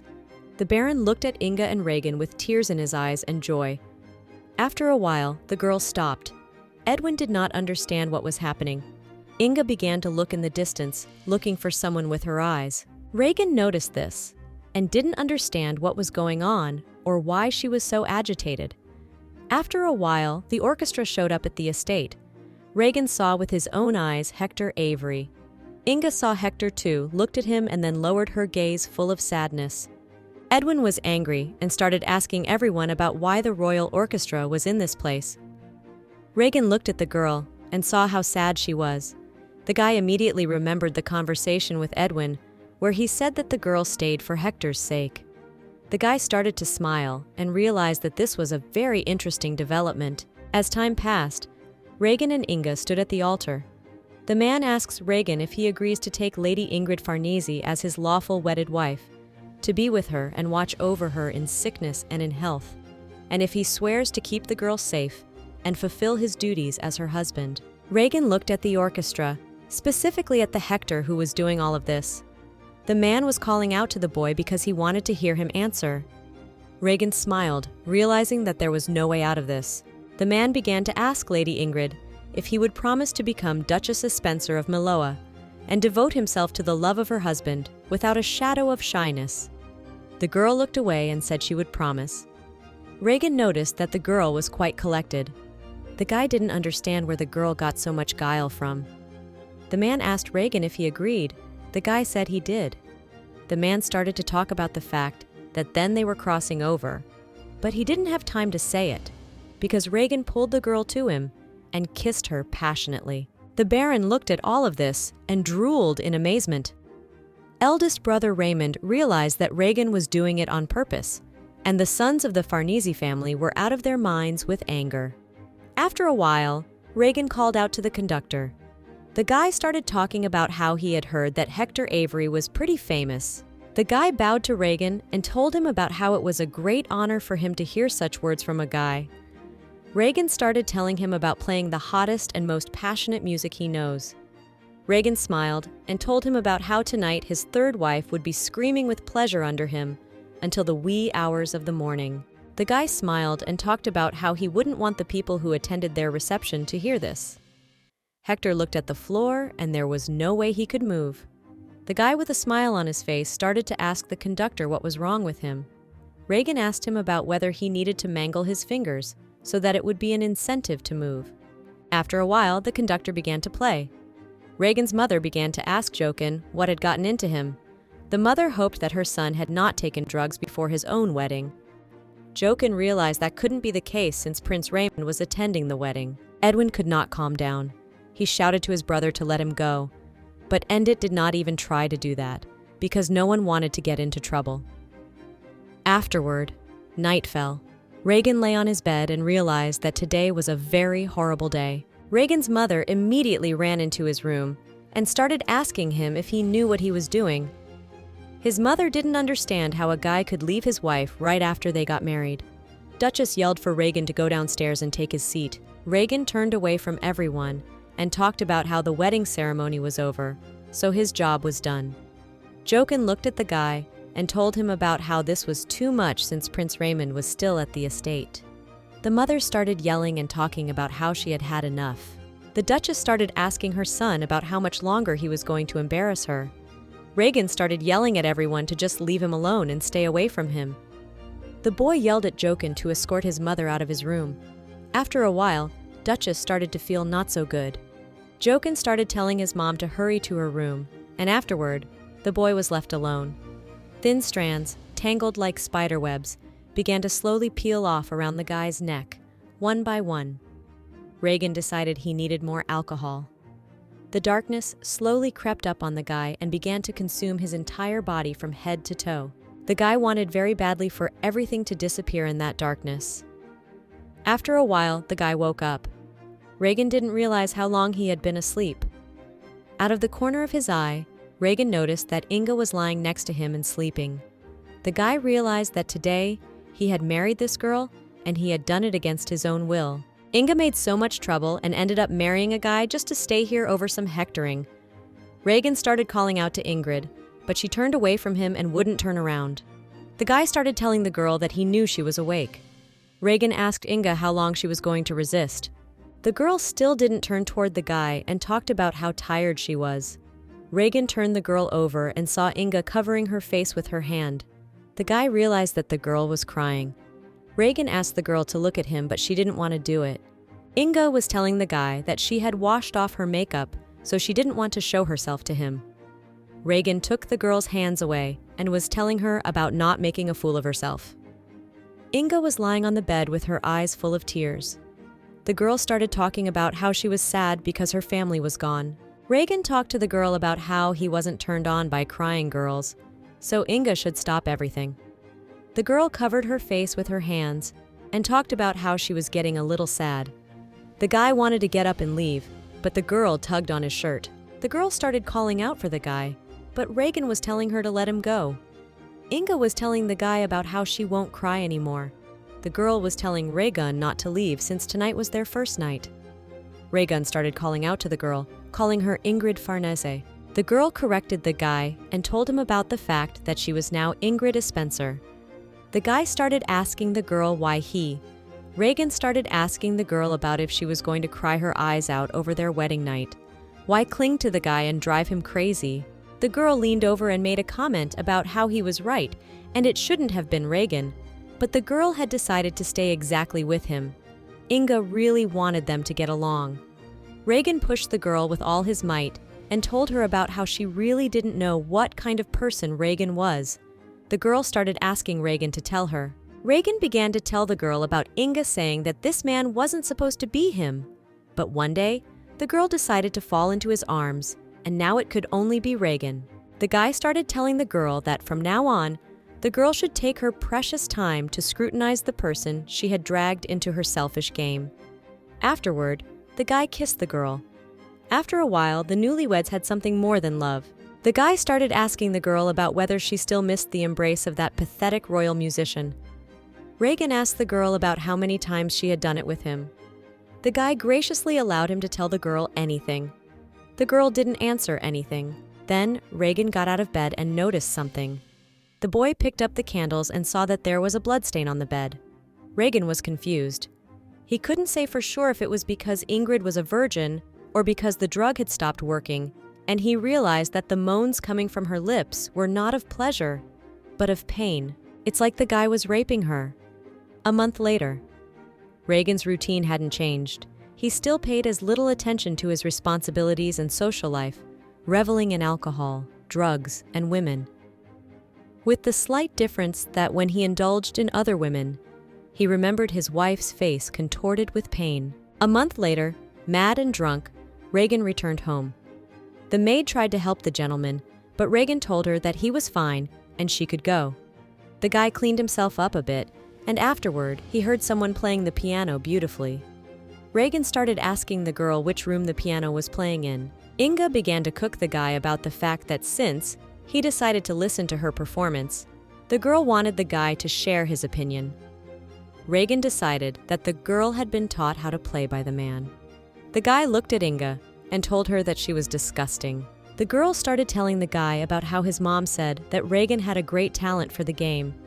The guy was telling the girl about how he was definitely better than her. The girl asked the guy if he would play for her. Regan answered the girl briefly, no. Suddenly, the girl touched the guy's ear. Inga began to tell Regan that he looked much better than he did in the morning when he got home. The girl asked the guy if he was well rested. Regan turned away and told the girl about how he was the one who should have asked her that. The guy told the girl that she looked pretty good. The guy started asking the girl why she didn't say it was her first time.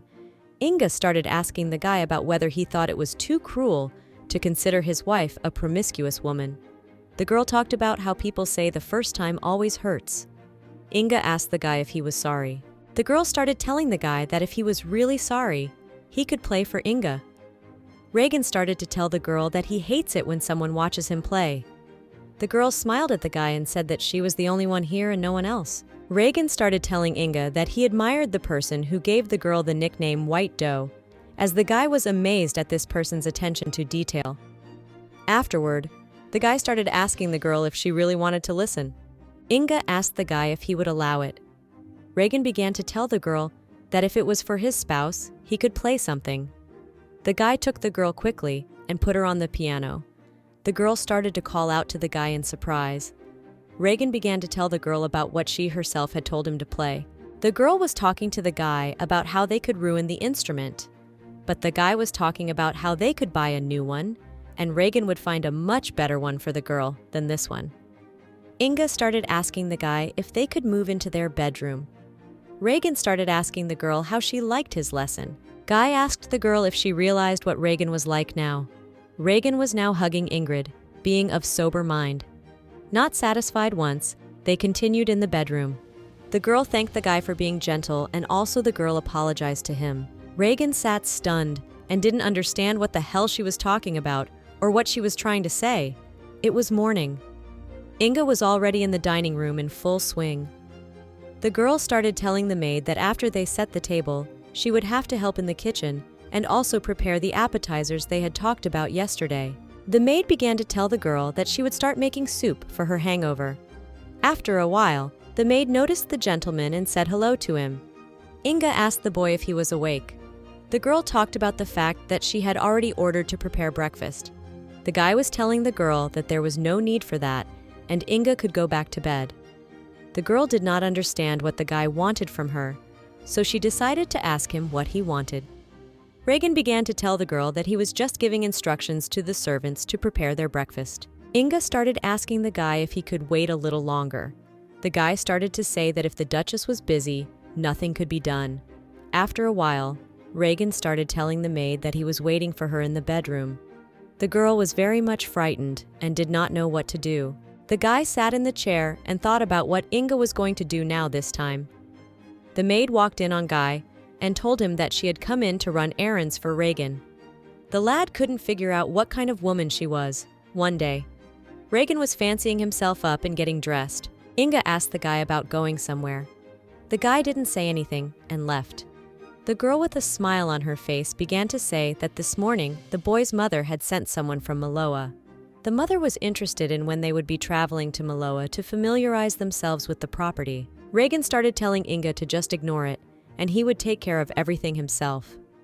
Inga began to ask the guy if he could tell her more, as the waiting was too tiring for her. Regan started talking about how he thought the girl wanted to stay in Alvin. Inga began to tell the boy that they would be back. The guy couldn't understand anything, his head was a mess. The girl started asking the guy about spending the night out. Regan didn't answer anything and just left. Inga looked after him and told him to take care of himself. After a while, the boy went into the Baron's house and opened the door with his foot. The Baron choked with surprise and asked the boy what the hell he was doing. Regan didn't answer anything and just lay down. The Baron started asking the guy what was wrong with him and if the nice ones were swearing. Regan answered nothing and told the Baron to shut up and get out. Baron started looking at the guy in surprise and told Regan about this being his house. Regan asked the guy about having some kind of problem. The Baron began to talk about how he had no problems. A few seconds later, the door opened and Adele ran into the room. The girl was crying and calling for Daniel. Baron, from surprise, started asking her what she was doing here. The girl ran into the guy and hugged him. Regan looked at all of this and didn't understand what was going on here. The boy began to ask the two if they were dating. The Baron and the girl loudly answered no. Adele started to ask Duke Regan what brought him here. The guy started looking at the girl, and afterward, Regan started telling Adele that it hurt him to hear that the girl was using formal speech when talking to him. The guy was telling the girl to just address him as if they were alone. The girl got angry and said she was leaving. Baron tried to stop her. Daniel took the girl's hand and started asking her what was wrong. The boy began to tell Adele to start by telling her to explain herself to him. Adele started crying even louder and asking the Baron how she should be. Guy looked at Regan and shrugged his shoulders. Regan, meanwhile, sat on the couch one more time and talked about how this was all just another load of crap. After a while, night fell. Baron asked the girl to repeat herself so he could make sure he heard everything correctly. Adele was in tears talking about what she had carried. The Baron yelled at the girl and asked her if she was out of her mind or what, since if the Count found out, he would rip the girl to shreds. The girl covered her face with her hands and asked what she should do. Meanwhile, Regan, with a smile on his face, told everyone that it was such a relief. The girl didn't understand anything, and once again asked the guy what he wanted to say. Regan started to say that considering that there had been no intimacy between them for the past few months, the burden was not his. The girl got angry and told the guy that someone's life was on the line right now. Regan began to ask the girl about the fact that didn't she think her promiscuous affairs were funny? Adele yelled at Regan and told him that it was all his fault and it was his fault. The guy didn't understand what the girl was saying and said that she was really out of her mind. The girl began to say that it all happened because of Regan's marriage. The guy didn't understand what was going on, since he got married and Adele had the baby. Regan began to ask him about whether it was some sort of immaculate conception. Adele didn't answer anything. Regan started telling the girl that if it was a decent guy, she could just marry him. Adele told the guy that she couldn't marry him. Regan then suggested that Adele have an abortion. The girl yelled at the guy not to dare to say such a simple thing as, "There is a baby's life at stake." The Baron began to ask the girl about the Bentley. Adele answered no. Then Daniel began to ask who the father was. The girl began to say that the father was a court musician. Regan got up from his chair and immediately grabbed the girl, asking his name. Adele was uncomfortable and hurt by this. The girl was begging for the guy to let her go, but the guy still couldn't budge. Regan yelled at the girl to tell her what his name was. The girl replied to Regan that his name was Hector Avery. Regan let the girl go and began to smile slyly. The guy wondered what they had going on here. The girl looked at the guy and told him that he had hurt her.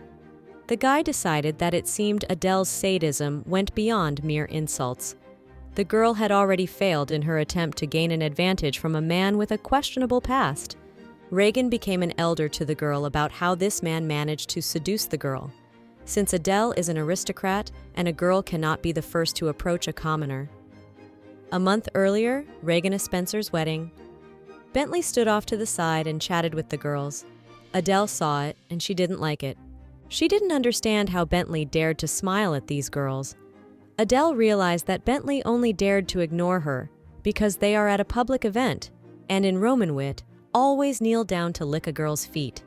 Out of anger, Adele swung the door open and ran out. The girl was annoyed by everything. She didn't know how she could take away her pain, so she just walked around the manor. Adele saw a conductor walking towards her. Afterwards, he accidentally bumped into the girl. The guy asked Adele if she was okay. The girl angrily asked the guy what was wrong with him. Suddenly, the girl noticed many scars on the guy's face. Adele started to ask Hector what happened and what it was. The girl touched the guy gently and wondered what made the guy like that. Hector started to look at the girl. Regan realized that he wasn't seducing her. The guy started to tell Daniel that he was using his card, and after the guy opened the closet and asked him if that's where he kept the drugs, Baron started yelling at the guy that it was his stash and he was saving it for himself.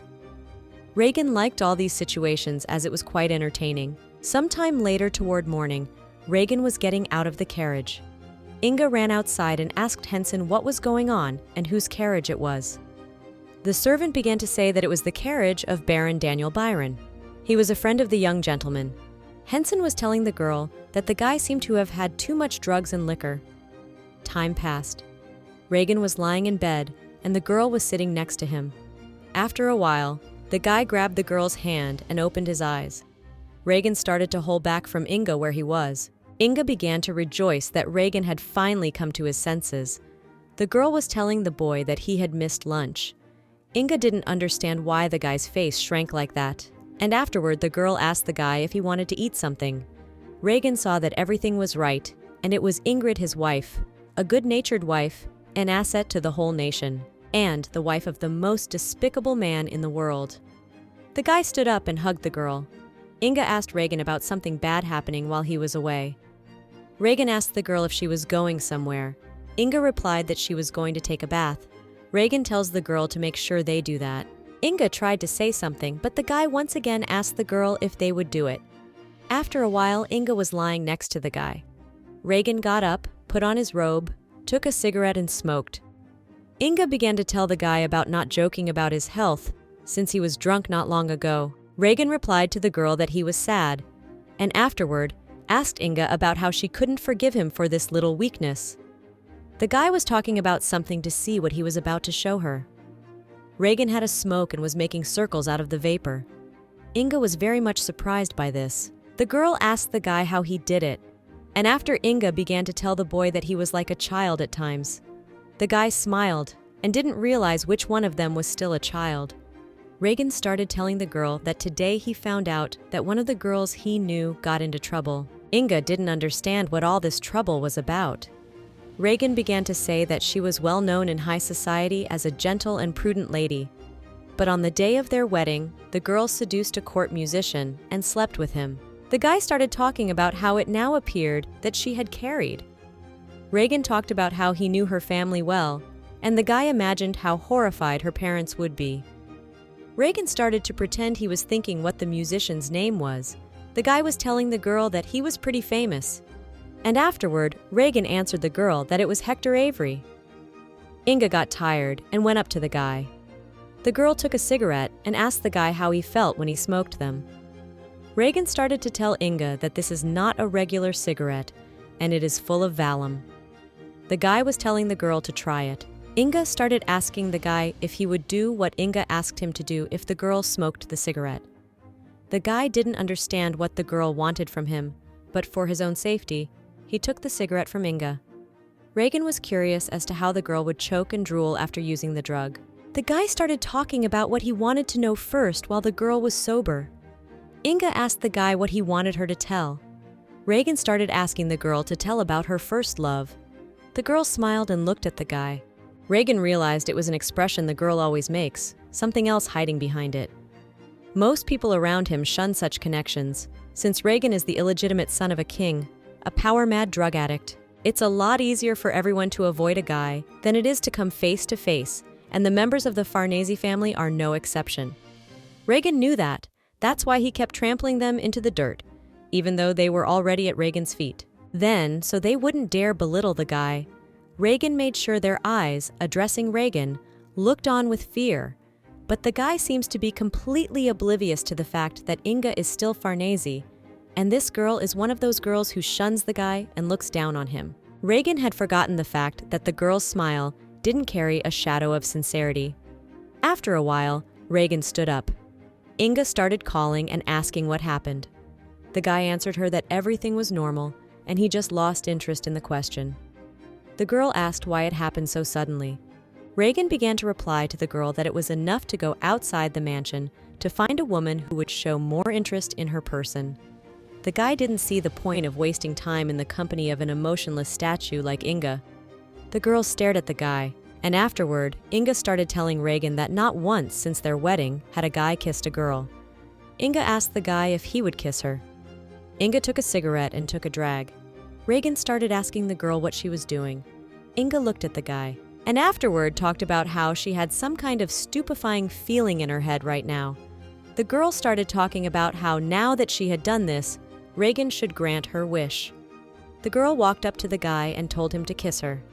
The guy realized that he was the only one who always bends down and kneels before the girl. After a while, Regan kissed Inga. Night came on. The guy was sitting on the bed, and Inga was lying on his knees.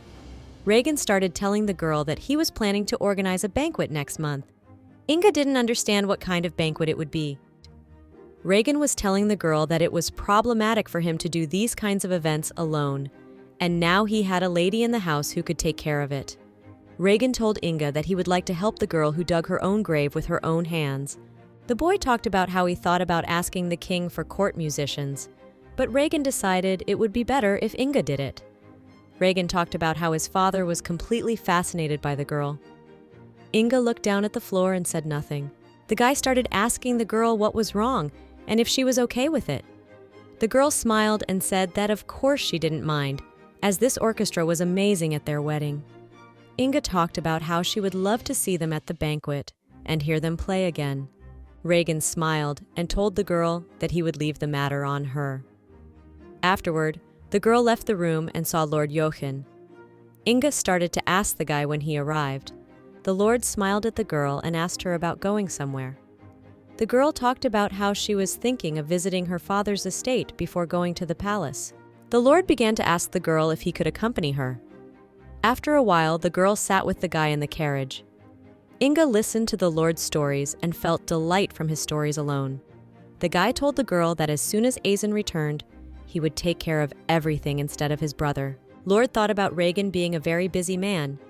Inga decided that she should invite Mr. Aizen and greet him properly. Lord was pleased to realize that there was a hospitable lady in the Spencer house who had become a hostess and a member of their family. The Lord talked about how his brother's ex-wives were deplorable, especially Madame Estra, his wife. She kept stealing jewelry from the family vault to sell. The Lord spoke of how she destroyed a great deal of linen in fits of drunken madness. A guy should only remember how fiercely she cut the strings of Regan's precious piano.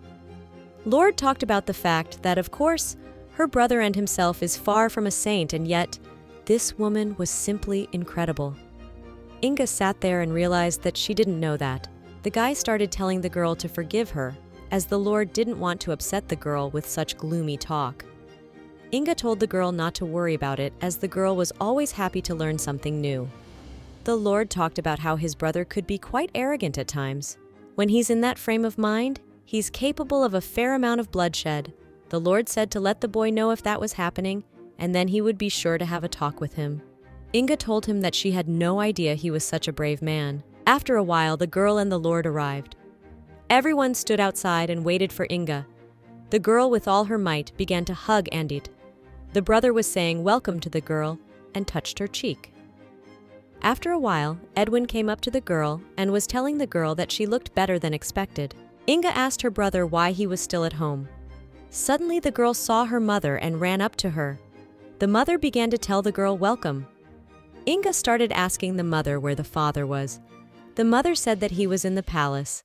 The girl talked about her old heading there, and Inga hoped they could see each other. Mother started asking Inga about where Lord Jochen had gone. Endit began to tell the Lord that Elsa was giving him a tour of the mansion. The mother was telling Inga about how Lord Jochen seems to be a good man. The girl was telling her mother that he is, and everyone at a Spencer Manor is a wonderful person. Mother began to ask Inga what about Regan a Spencer. Inga talked about how he was currently absent as the Duke was a very busy man. Edwin talked about how terrible he was. The girl told him to stop saying such words. The brother didn't understand how the girl was trying to defend him. The girl talked about how the Duke could be a bit temperamental at times, but the girl talked about how she hoped that those around him would be kinder to him. The girl talked about how she has a wonderful life and doesn't feel unhappy at all. The mother smiled and said nothing. After a while, the girl began to ask where Edith had gone, for after all, they had not gotten together for a long time. Edwin told the girl that he had gone to greet Princess Isabella's man. Inga was very much surprised by this. The girl was curious about whether Princess Isabella still harbored feelings for Nipu. Her brother didn't know if she was serious or not, as the girl was full of surprises. Inga talked about how if the girl was so eager to see Edith, she could just attend their wedding. The girl was telling the guy that she was very much saddened when her father didn't show up at her wedding. Edwin started talking about what he thought was for the best. Inga began to ask her brother if he knew that Regan was a great piano player. His brother didn't understand why he should care what he could and couldn't do. Inga asked her brother if he had ever heard him play in a place he frequented. The lad understood that the place he frequented was Roman Vita. The guy recalled that the girl had gone sneaking off alone one time. The brother asked the girl if she had lost her mind. The girl told her brother that she was in pain and needed to leave for the palace soon. Edwin and his sister argued. The girl asked him not to address her in that tone. Edwin shouted to the girl and told her about her acting very arrogant because she had become a duchess. After a while, the girl poked the guy in the eye with her fingers. Inga talked about how that was the only treatment he deserved by messing up her hair. The girl was telling her brother to stop acting like a child. The boy started asking the girl if she was really okay. The brother wanted a little more power for himself, but Inga laughed and told him to get up. Edwin was telling Inga that she should definitely tell him if Regan treated her badly. His brother promised to teach this idiot how to behave with his little sister. Inga was very much surprised by such an answer of her brother. Meanwhile, Edwin was telling the girl that he was not joking. Inga began to talk about what it must have been that she truly loved. It was the second time in a day that the girl heard such words. That made Inga happy. The guy didn't understand what the girl was talking about. Inga began to say that Lord Jochen had said something similar. The brother began to tell the girl that unlike some people, the Lord is a decent man. Evening began to come. Inga and the Lord began to go back. The boy began to ask the girl, "Did the visit to the palace go well or not?" The girl said that everything went well, thanks to the Lord. The girl suddenly thought about something. Inga wondered if Regan wanted to have a child. Hazen began to enter the office. The boy wondered why there were lights everywhere, for he was sure he had warned Henson that he would be back late because of an urgent matter. Hazen saw Regan sitting at the table. The partner started telling the guy about how he was really scared. Hazen began to ask the guy what he was doing here. Partner asked Regan why he was sitting in the dark. Hazen would tell the guy about being back, and Regan would tell him that he knows. Partner would be surprised that the guy isn't even drinking. Hazen would ask Regan about the fact that he was really working. Regan asked his partner not to remind him about the drinking since the guy was on the verge of insanity. On the table was a newspaper with Hector Avery on it. Hazen started asking the guy about whether this was the man they had seen last time at their wedding. The partner asked Regan what he was so interested in. The paper said that Ingrid Faresi had recommended him as a court musician. He was able to take over as conductor in just 2 years and has also taught for Lady Ingrid in the past. That's an outstanding resume for a commoner. Regan agreed with Hazen and talked about how he was an amazing person, so amazing that the guy would like to chew him up and spit him out. After her marriage, Lon Elvina withdrew from active participation in Soviet society. At this event, she would appear for the first time as the Duchess of Spencer. The news of the upcoming banquet at the Spencer house inevitably became a hot topic. The servant brought Inga letters from guests who were arriving because of urgent business. The girl told the servant to leave them here, 3 hours before the banquet. Inga asked everyone to double-check the ingredients and make sure everything was sufficient. The girl also asked to clean up the terrace and set the table. Inga said that some of the guests would stay overnight, so it was necessary to check that each room had a bell for the servants. The servant noticed that the girl was not feeling well. Inga held her head and said that she was fine. All the servants were worried about the girl's health and were happy to welcome such a wonderful lady into the house. They all told the girl to pay more attention to her health. One of the servants asked the girl to leave further preparations to him. Inga told the servant that she had to do it and it was her duty. The lad decided that it would be better to inform the master of the girl's indisposition. The girl appreciated Henson's concern, but told the lad that it was not necessary, and afterward, Inga decided that they had better attend to the terrace. Some time passed, and Regan and the Baron came out to the ballpark. Daniel was praising the grand banquet. The Baron asked Regan if he was sure he was okay, to which the guy told him he was fine. Regan was disgusted with the Baron, because if Regan didn't know Daniel, he'd think he was a drunk on a non-stop bender. A few days earlier, Club Romanvita. Baron was sitting in a chair and saw Bella come out of the room, cursing at the guy. Daniel asked Regan what had happened. The boy replied to the Baron that girls no longer aroused him. Danielle began to wonder who Regan was waiting for. After a while, Inge was told that the royal orchestra had arrived. The girl said she would meet them. Inga thanked the orchestra for traveling such a hard way. Hector was telling the girl that there was no need to greet them. Inga told the guy that she couldn't thank them properly for the great performance at her wedding. It bothered the girl, so she decided to greet the orchestra in person. Hector sat down on one knee and kissed Inga's hand. Regan watched this and smiled. The Baron recognized the man as Hector Avery. Hector took the girl's hand away and began to tell Inga that they should prepare for the arrival of the guests, and then the orchestra began to leave. The girl called out to the Hector and asked him about the fact that even a greeting was unnecessary. The Hector said nothing, apologized to the girl, and left. Baron told Regan that he admired the guy's desire to quit smoking, but Daniel wanted the guy to make an exception. Regan started telling the guy to carry the shaft as it would be the best medicine. The banquet began. Adele and her father were thanking Regan for such a banquet. The lad was telling the Count that he was honored. With that, Adele wanted to show his appreciation to Regan's wife, so the Count was asking the lad where he could find the girl. Regan said that Inga had gone away for a while, and the guy would relay the Count's words when she returned. The guy understood that Inga did not believe in the terrible deeds of Hector, but today at the banquet, Regan decided to show the real nature of the guy.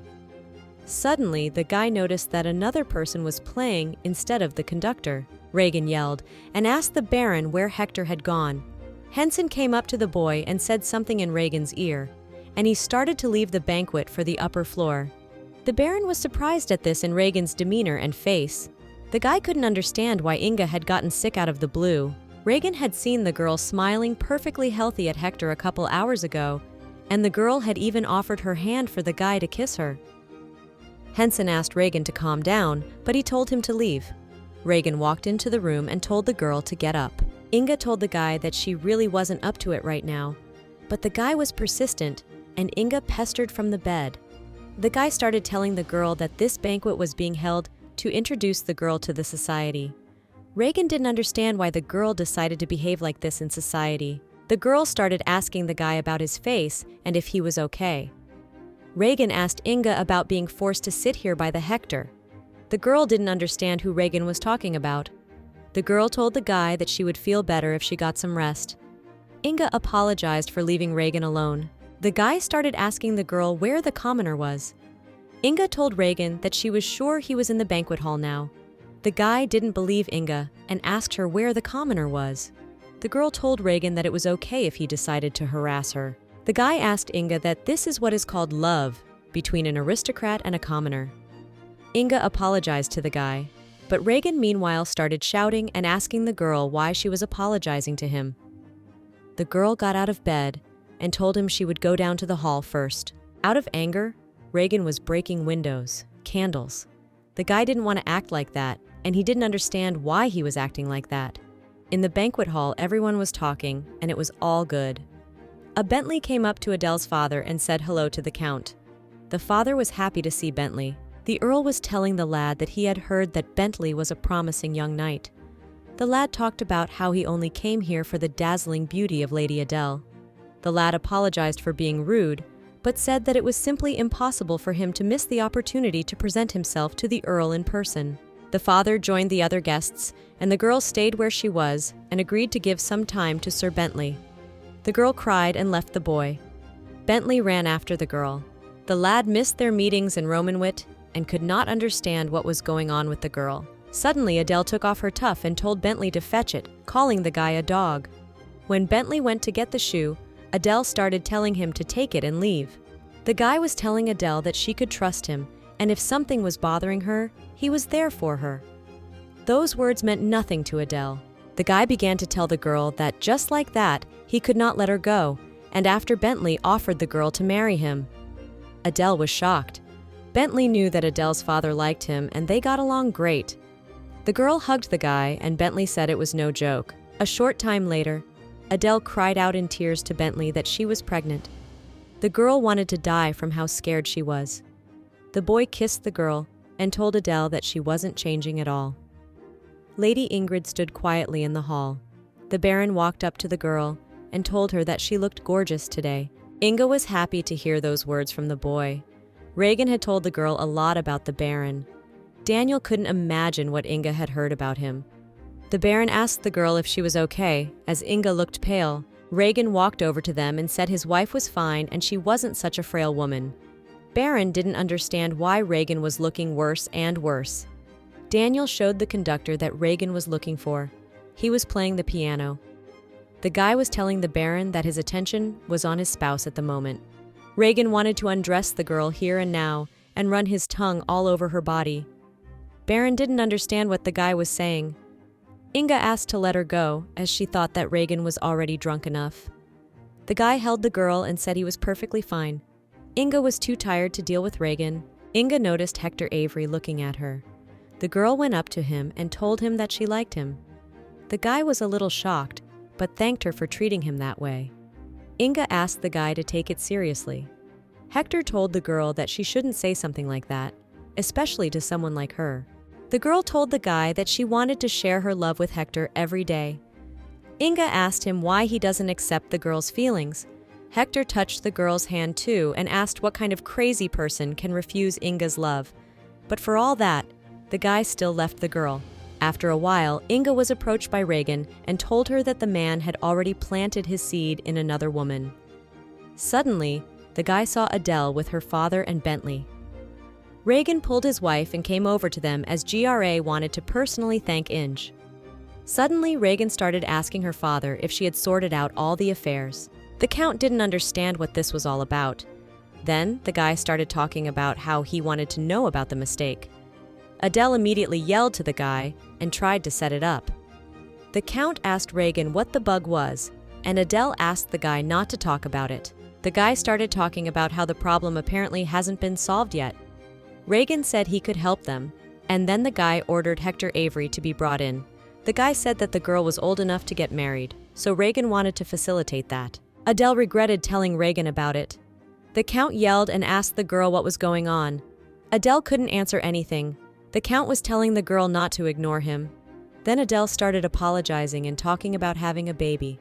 The Count was angry and shocked at the same time. Inga tried to get the guy out of the place, but Regan told the girl that he just wanted to help them.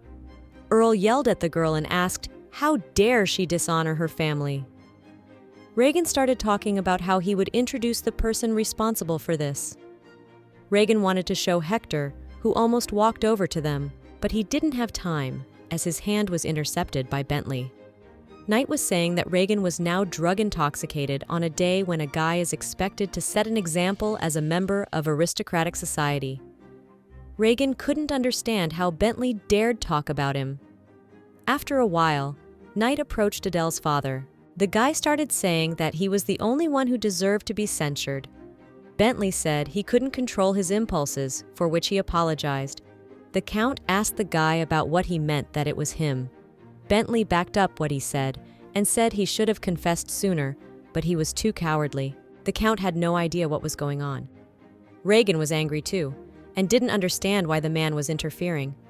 Adele was crying, but Bentley hugged her and told her not to do it as it might reflect badly on their child.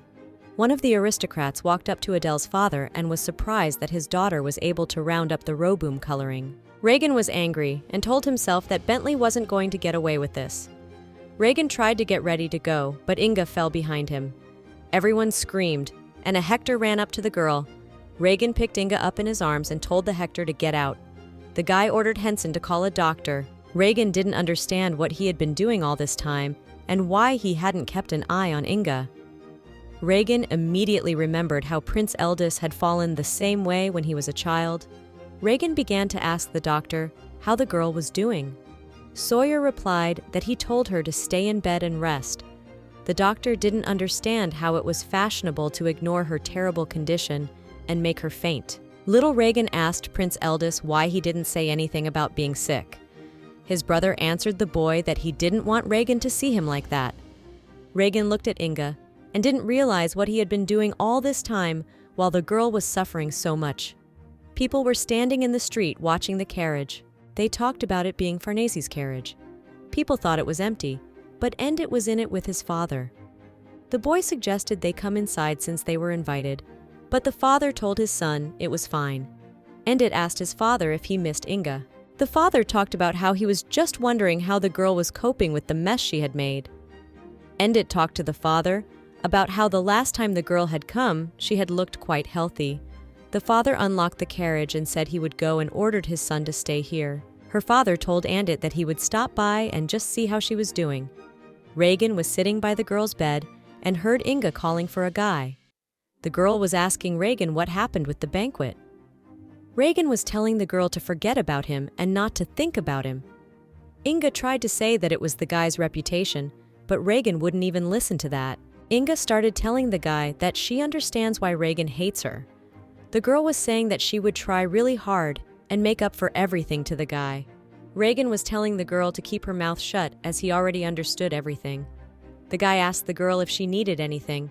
Regan said that he would take care of the banquet, and afterward the guy told Inge that if she needed anything, she could tell Henson. Suddenly, the girl called out to Regan one more time. Inga asked the guy one last time to let her talk to Hector. Regan didn't know what to say to that. Father was walking through the banquet. Everyone was asking each other for their opinions on whether Ingrid was okay. Father was shocked by this, so he walked over to the girls who were whispering about it. The Duke asked them what they were talking about. Suddenly, Duke Farnesi came up to Hector. The guy started telling him that they hadn't seen him in a long time. The father told the lad that he had made a good career for himself. The Duke thought that after that day, the lad left Elwyn, but he is here as a musician.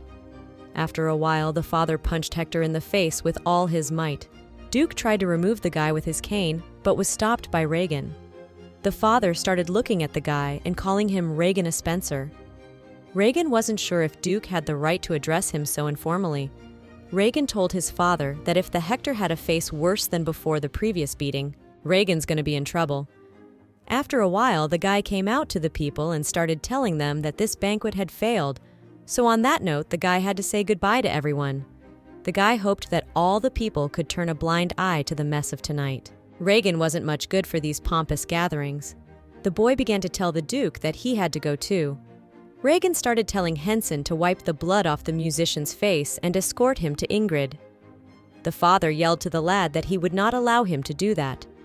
The kid started to look at his father. Regan began to say that his spouse had requested to see him, so the guy gave his permission. The guy asked the father if he saw Regan trying to daughter Farnese. The father grabbed the guy by the shirt and talked about it was in the guy's best interest to listen to what Duke Farnese had to say. The boy asks his father who he thinks he is and if he dares to point. The father talked about him warning Regan not to let Hector date Inga. Duke was telling the guy not to complicate things if he doesn't know what's going on. Regan began to smile and talk about how he was well aware of the story, and it didn't bother him. Regan said that besides inviting the royal orchestra was his wish. Father didn't understand why they were doing that if everyone knew. Regan tried his best and his father came in and ruined a great show. Guy ordered the Hector to be cleaned up. Regan replied that he had made up his mind. The father got angry and asked Guy what he could possibly know about this story at all. Regan laughed and said that what he wanted most right now was to wring Hector's neck. After a while, Inga had a Hector. The boy asked the girl why she had called him. Inga asked Hector if he was doing well. The girl was telling the guy that she had so much she wanted to say, but her mind was empty. Hector talked about how he was doing well now. Inga began to thank Hector, since it was only because of the guy that the girl got the title of White Doe. Hector told the girl that they always went different ways with her, so there was no need to look at the guy with pity. Inga answered that it was all in the past and the girl did not pity Hector. The girl apologized to the guy and told him that she thought she was mature enough. Hector realized that he was the only one who should ask for forgiveness. The girl said she was sorry and she loved the guy. The guy touched the girl's head and told her that she had really grown up, and as a teacher, he was incredibly proud of her. The guy was telling the girl that she had done enough and it was time to forgive herself. After a while, Hector came out to Faresi's father and told him that the girl was fine and she had a slight cold. The count was angry and asked him who asked him to do that. Hector didn't care how many times, he would beat him. The boy knew that his father's anger would not subside this way. Hector said that Lady Ingrid had grown up a lot. His father said that Ingrid was still a child and had married this madman because she was going through the rebellious phase of puberty. Hector admitted that he didn't know why he hadn't left Elvin either. When the guy was packing, he was anxious, as if he was losing something important, and it was today that the guy realized the reason. Hector had said that he could leave this place now. Hector was thinking of petitioning for resettlement in the southern regions of the kingdom. Guy thanked Duke Farnese for picking him up on the streets when he was starving and raising him. Guy said he would remember the Duke's generosity until the day he died. After a while, the lad began to walk away. Suddenly, his father pulled the boy aside and called out to him. The Duke of Farnese began to say that with his talent, he would not starve wherever he went. The Duke hoped that Hector would find a better life there. After a while, his father entered the carriage. Endit told him he had been delayed. Farnese's father asked Endit. He recommended Hector to the royal orchestra. The son asked for his father's forgiveness. The Duke spoke of how it was a heavy Bremen on his heart. Endit did not understand what had happened, and his father told him that they should go home as he was tired. Morning came. Daniel lay on the floor and didn't realize where he was. When Regan and Duke Farnese had gotten into an argument, Parquet had missed his chance to escape. Lamenting the missed opportunity, the boy drowned his sorrows in booze. And at the most opportune moment, a lovely lady passed by, and Daniel followed her with the intention of seducing her. Then the boy heard a loud noise and saw the broken piano. Baron asked Henson who had done it, as it was a very important piano. Regan was lying on a chair and didn't realize what had happened yesterday. The guy had a bad headache. Henson went over to the guy, and Regan asked him what was wrong. Guy asked Henson what about Ingrid. The servant replied that her fever had broken, but she still needed rest. So Henson took care of cleaning up the banquet hall himself. Regan asked Henson if he had sheltered him, but the servant replied no. Henson saw the lady leave that room at dawn. Regan had done a lot of things so badly that Henson wrote a letter of apology on Regan's behalf. The guy asked the servant if there was anything else he had done. Henson started talking about how, after the guy allowed Ingrid Hector to visit, Regan broke the piano. Guy couldn't believe he had allowed this man to visit Ingrid. Henson told Regan that he now needed to send a letter apologizing to Dom Farnese for yesterday's incident. Regan asked Henson if Hector had met privately with Ingrid. Henson was telling the kid that he had nothing to worry about. Regan smiled and told the guy that he wasn't even going to worry about her. Henson also told the guy that Inga had asked him to come see her when he woke up. Regan was telling the servant that if she needed to, she could come herself. Henson replied that she was still sick. Regan said she could go. Henson then decided that he would go, and despite the girl's well-being, he would call her here. Regan couldn't stand it and said she would go herself, and afterward asked Henson if he was satisfied. The doctor was telling Ing that her fever had gone down, and yet she shouldn't overexert herself just yet. Suddenly, the girl noticed the handkerchief she had given to Regan. The girl asked the maid where she got it from. Ella said it was in the hallway and she picked it up. The girl asked Ellie if she would mind if they swapped tents. The maid was afraid and said it wasn't even hers, so the girl could just take it. But Inga said she just wanted to give the girl something. Inga was telling Ellie that she could take anyone she liked. Regan ran to the door, realizing that if he ran in, he would look like a dog that runs on command. The guy would start to lose his temper as soon as he thought about it. Regan did the girl everything she asked. The guy didn't understand what else Inga wanted from him. Regan opened the door and yelled to the girl, but suddenly, the guy noticed that the girl was sleeping. Regan touched the girl's hair and didn't realize what he was thinking in such a situation. The maid brought the girl some medicine, but Regan was telling her to leave. The maid told the guy that the girl should take the medicine by the clock. The girl left the medicine and walked away. Regan started waking up Ingrid and telling her to take her medicine. The girl asked the guy when he got there. The guy gave the girl the medicine and told her to drink it. Regan was telling Ingrid that since she was sick, Henson was doing all the work for her. Inga was telling the guy that she had just woken up and wasn't feeling very well. The girl asked the guy if he was worried about her. Regan was telling the girl to think what you want, but to drink the medicine before it gets cold. The girl started telling the guy she had a question. The girl had heard that her father had come to the banquet, but Inga had never been able to see him. The guy told the girl that if she wanted to talk about the banquet, they would do it later. Inga asked the guy if everything was okay with her father. Regan realized that the girl didn't know what had happened yesterday. The guy was telling Inga that he made sure he was taken care of, so there was no need to worry. Inga talked about how she thought the father wasn't coming at all. The girl hoped that her father and Hector hadn't met, and nothing had happened.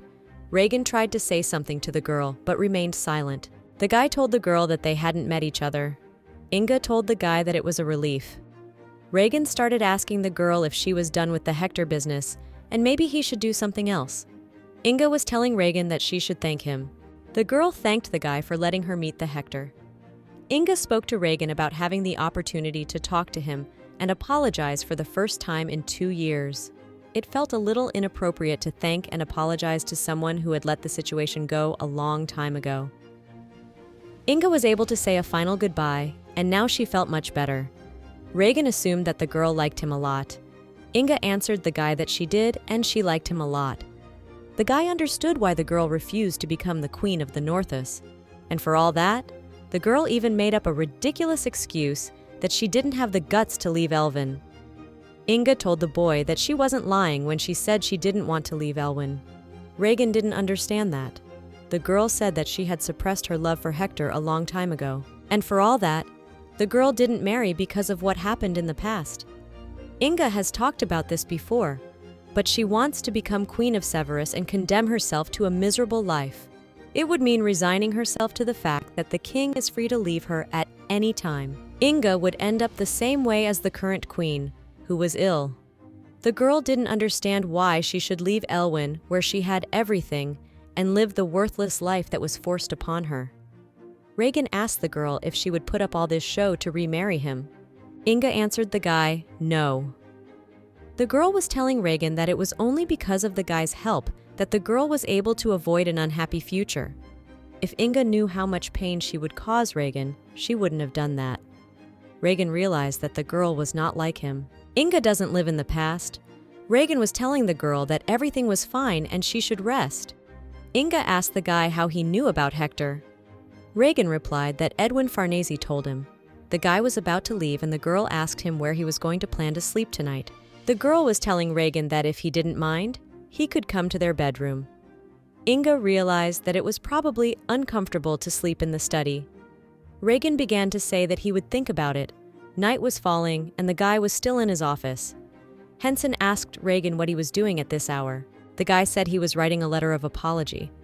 Henson smiled and told the guy that he had made the right decision. Something was definitely wrong. Either Regan had lost his mind or the guy was surrounded by lunatics. Or maybe both. After a while, Regan went to Inga's bed. One thing the boy knew for sure was that his assumption was more than just an assumption. Maybe Regan was crazy to think about it, but despite the events that had happened, it wasn't that bad. The boy hugged the girl and fell asleep. Morning came. Edwin arrived at the estate to see Regan, who began to call for a gentleman. In Edwin's possession was a letter that was addressed to Duke Farnese. Edwin was angry and said that this was not the problem at all. and in any case, it was not an issue that could be easily solved with a few words. Regan asked Edwin how he could end it. His brother asked Regan how dare he treat his father like that in front of his sister. Edwin talked about how if he treats his father like that, it is understandable how Regan treats Inga. Regan had no way of knowing why the guy was so angry. The guy was telling Edwin to just cut to the chase, since the look on Edwin's face didn't give the guy any pleasure. The brother was telling Regan that he should have shown some respect and come to his father in person and apologize properly. Regan wondered if Edwin understood who he was talking to. After a while, Inga came into the office. Her brother took her by the hand and told her that they could not stay here a minute longer. Inga did not understand what was going on. Regan grabbed the girl's other hand. The kid asked Edwin if he realized he was out of line. Edwin yelled at Regan to apologize to his father and get some manners. Edwin talked about how he wouldn't leave his sister here. Inga didn't understand what his brother was talking about. The brother was telling the girl that they had nothing more to discuss. Inga didn't understand what her brother was talking about and told him that this was her home. Edwin yelled to the girl and talked about how Regan had insulted not only the father, but their entire family. Edwin talked about how the guy is doing this because he doesn't give Inga a damn. The girl began to ask the girl, since when did he start to care and worry about the family? Inga said that she did not quite understand what was going on here, so the girl asked to clarify the situation. After a while, the girl said that her husband had made a mistake in relation to Duke Farnese. Edwin didn't understand how anyone could call an insult a mistake. Inga asked her brother if Regan had sent a letter of apology. Edwin replied to the girl that the letter had arrived late in the afternoon. The girl talked about the fact that her husband was tired that day, so he woke up late. Consequently, the letter was delivered late for that reason, not because Regan was dismissive of the situation. Inga asked her brother if he realized this. Edwin didn't recognize his sister and talked about her being crazy. Regan didn't understand what was going on either. The guy thought it was some new sophisticated way of maintaining brother-sister relations. Inga thought that it would be wrong to try to resolve the situation with such ridiculous arguments. The girl talked about the fact that she was ready to reimburse everything if the brother demanded compensation. Inga was telling Edwin that if he wanted a personal apology, she would go herself.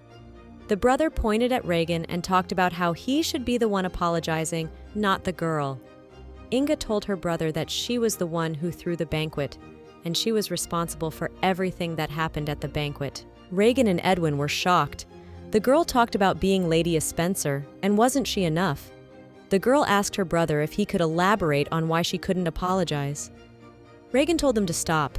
The boy said he would send another letter to Duke Farnese. Afterward, Regan started telling Edwin to get out. After a while, the guy was in the room. Regan was curious to know what was in the girl's head, and wasn't she supposed to be angry? The guy thought the girl might have ulterior motives. Regan decided that he needed drugs. Suddenly, in a drawer, Regan noticed a handkerchief.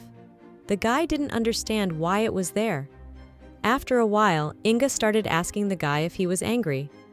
Regan didn't understand what she was saying. The girl was asking the guy about what he didn't like that Inga interfered. Regan started talking about how everyone at Valentine's knows he's a hopeless scumbag, and the guy was sure the girl was aware of that too. Inga started telling Regan that he was amazing. The guy yelled and asked Inga why she always defends him. The girl didn't understand why Regan was asking a question where the answer was obvious. Inga told the guy that they were husband and wife. Regan was shocked by these words. Inga asked the guy why he was so surprised. The guy asked the girl if she had any idea how he treated Duke Farnese. Inga told Regan that he was just mistaken. The girl knew that the guy was having a hard time that day. The girl knew that Regan was not the kind of person from whom an apology could be easily obtained. Inga told the guy that, however, the next day, the guy sent a letter to his father. Regan was telling the girl that it wasn't enough. Inga approached the guy and told him that she was his wife and she would always be on his side. Inga asked the boy if he would kiss her. Regan felt relief mixed with arousal come over him. The guy thought he was really a bottom. Since Regan was obsessed with one single woman, Guy wanted to make sure of that. Regan desired Ingrid so much that it drove the guy crazy. The guy wanted Ingrid to be obsessed with him, since right now the girl was only fulfilling her marital vows as a model wife. Inga was glad that the guy was becoming more tender each time. Inga said that sometimes she still felt bad. Regan answered that it was because she wasn't used to it yet. Inga asked the guy when she would get used to it. Regan didn't know what to say to the girl and just turned away. Inga started to call out to the guy, but Regan answered the girl that he was a little tired. Inga was telling the guy to rest while she did other things. Regan took the girl and told her to stay with him. Inga asked the guy if she could ask a question. The guy told the girl no. Inga asked the guy if he didn't like kids. Regan answered the girl about how he had no reason to love or hate them. Inga asked the boy if they should have a child. The last time Regan was at the palace, His Majesty casually asked a similar question. The guy was afraid that having a child would become another responsibility for him. Inga was telling the guy that if he didn't want to answer, Regan could do it later. The girl was telling the guy that they still had plenty of time. Night came. The guy woke up and noticed that Ingrid was not next to him. The guy noticed that the girl had disobeyed him since Regan told her to stay with him. The boy knew the girl wasn't the type to obey blindly. Regan looked at the handkerchief and realized that everything started with one rose and then it was only a sprout. Hazen sat with Regan and thanked the guy for inviting him to the banquet. The guy asked him if he knew what happened. Hazen shows the paper and says he doesn't want to know. Partner asks Regan why he declined the invitation this time. Regan replied that they were already crossing the line. Earl Brighton, one of the biggest investors in their railroad business. Hazan noticed that last time Regan had a lot of fun with the ladies invited. The partner asked the guy what he would do if Earl Brighton thought it was an insult.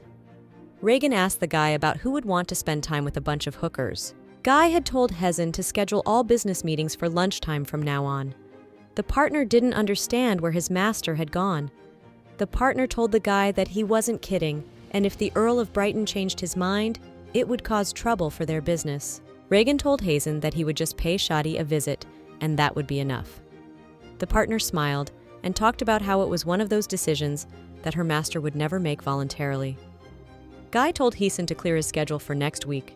The partner said he didn't have much time.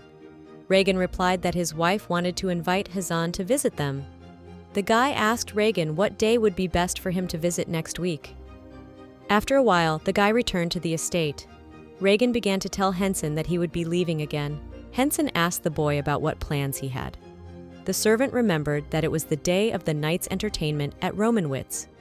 After a while, the guy started telling Regan that he had gotten a letter from the Farnese house. Regan thought it might be a reply to the second letter of apology. Guy picked up a letter that said, Duke Farnese would never accept an apology from members of House of Spencer.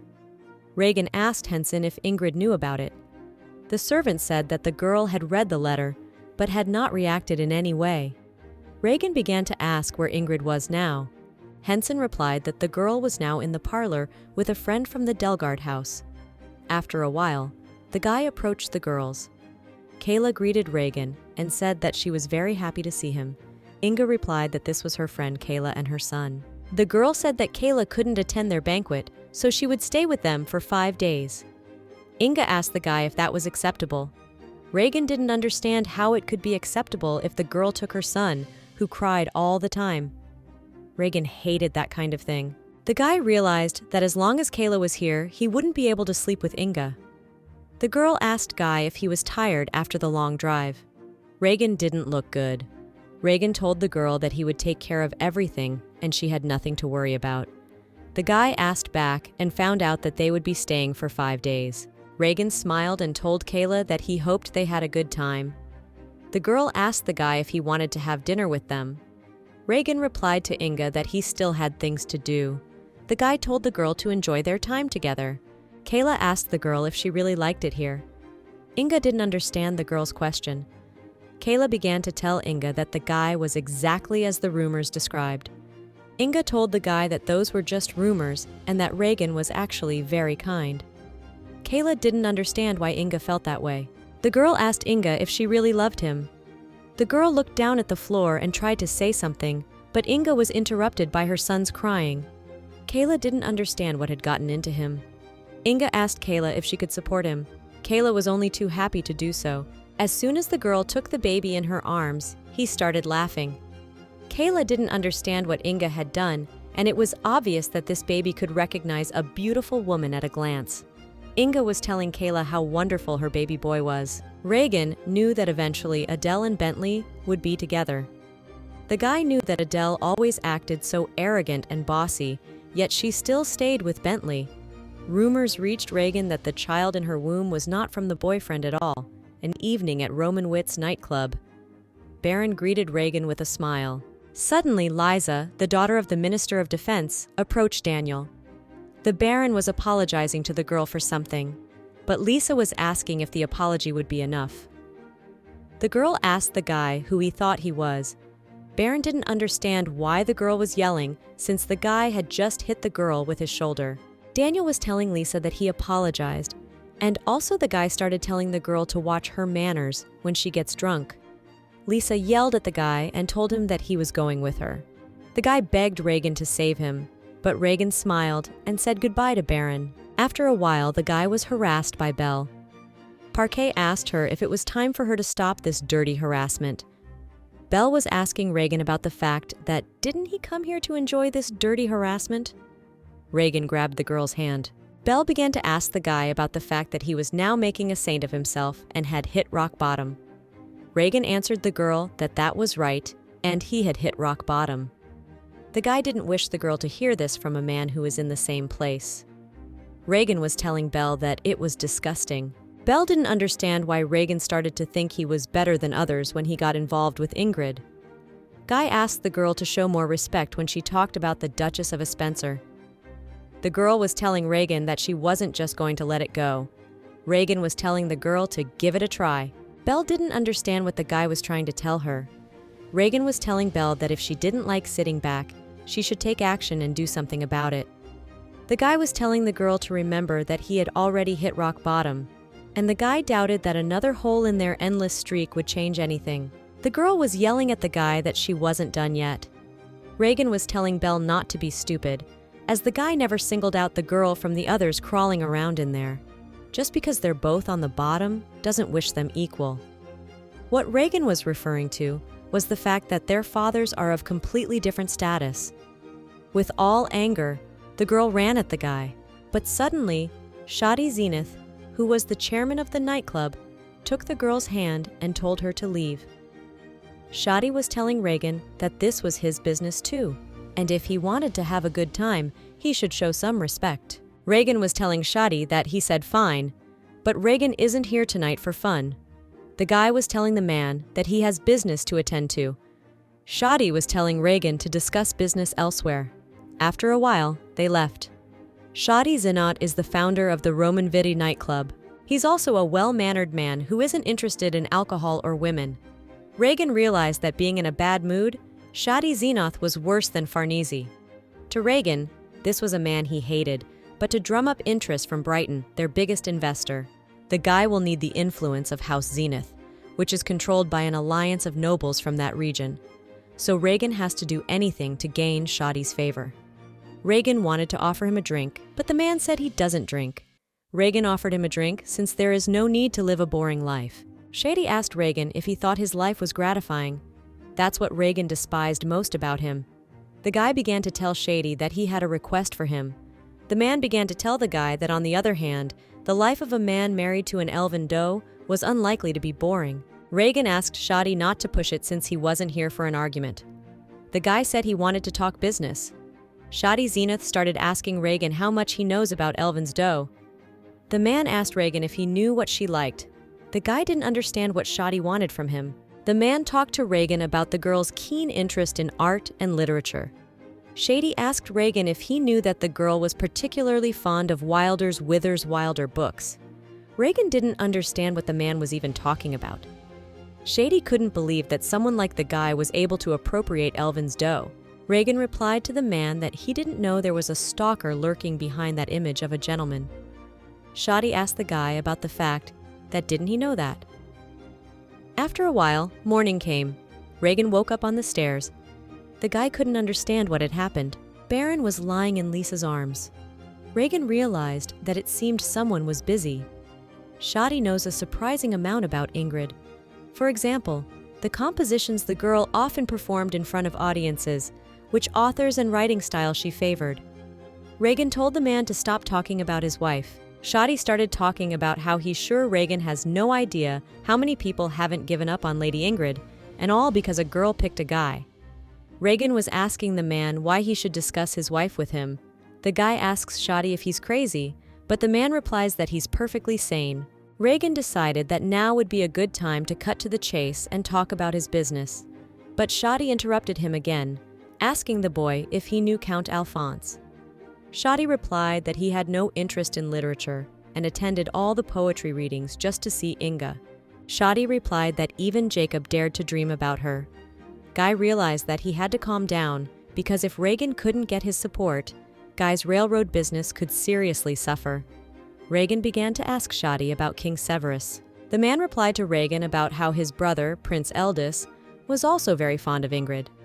Regan was sure that Hazan had said something about sympathizing with Ingrid. Shadi grinned and asked for another glass to be poured for him. Regan tried to get him drunk and sway him toward his business proposition, but eventually the guy got angry and got drunk himself. As time passed, Regan was sitting on the stairs. Shadi Zenot came down to him and apologized that he might have said something inappropriate the previous night. The man was telling Regan that they were not close enough to discuss such personal topics. Regan was glad the man realized that, as the guy was pretty uncomfortable. Shadi told the guy that he had always thought that Regan was a terrible person, but for all that, the man was relieved thanks to the guy. Shadi replied that he didn't have anyone to talk to about it. The man began telling Regan that he would fulfill any request Regan made. Shadi asked him about how all he needed to do was take care of Earl Brighton. Regan didn't understand what was wrong with this guy, and he that listened to him carefully. The guy realized that now he wouldn't have to worry about business. After a while, the boy arrived back at the estate. Regan noticed Ingrid, who was playing with Kayla's baby. The boy tried to come in unnoticed, but Henson spotted him and told him that Hazen had been waiting for him since morning. Regan replied to the servant as he headed straight to his office. Hazan was telling the guy that it was unbelievable. Regan asked his partner what exactly he was talking about.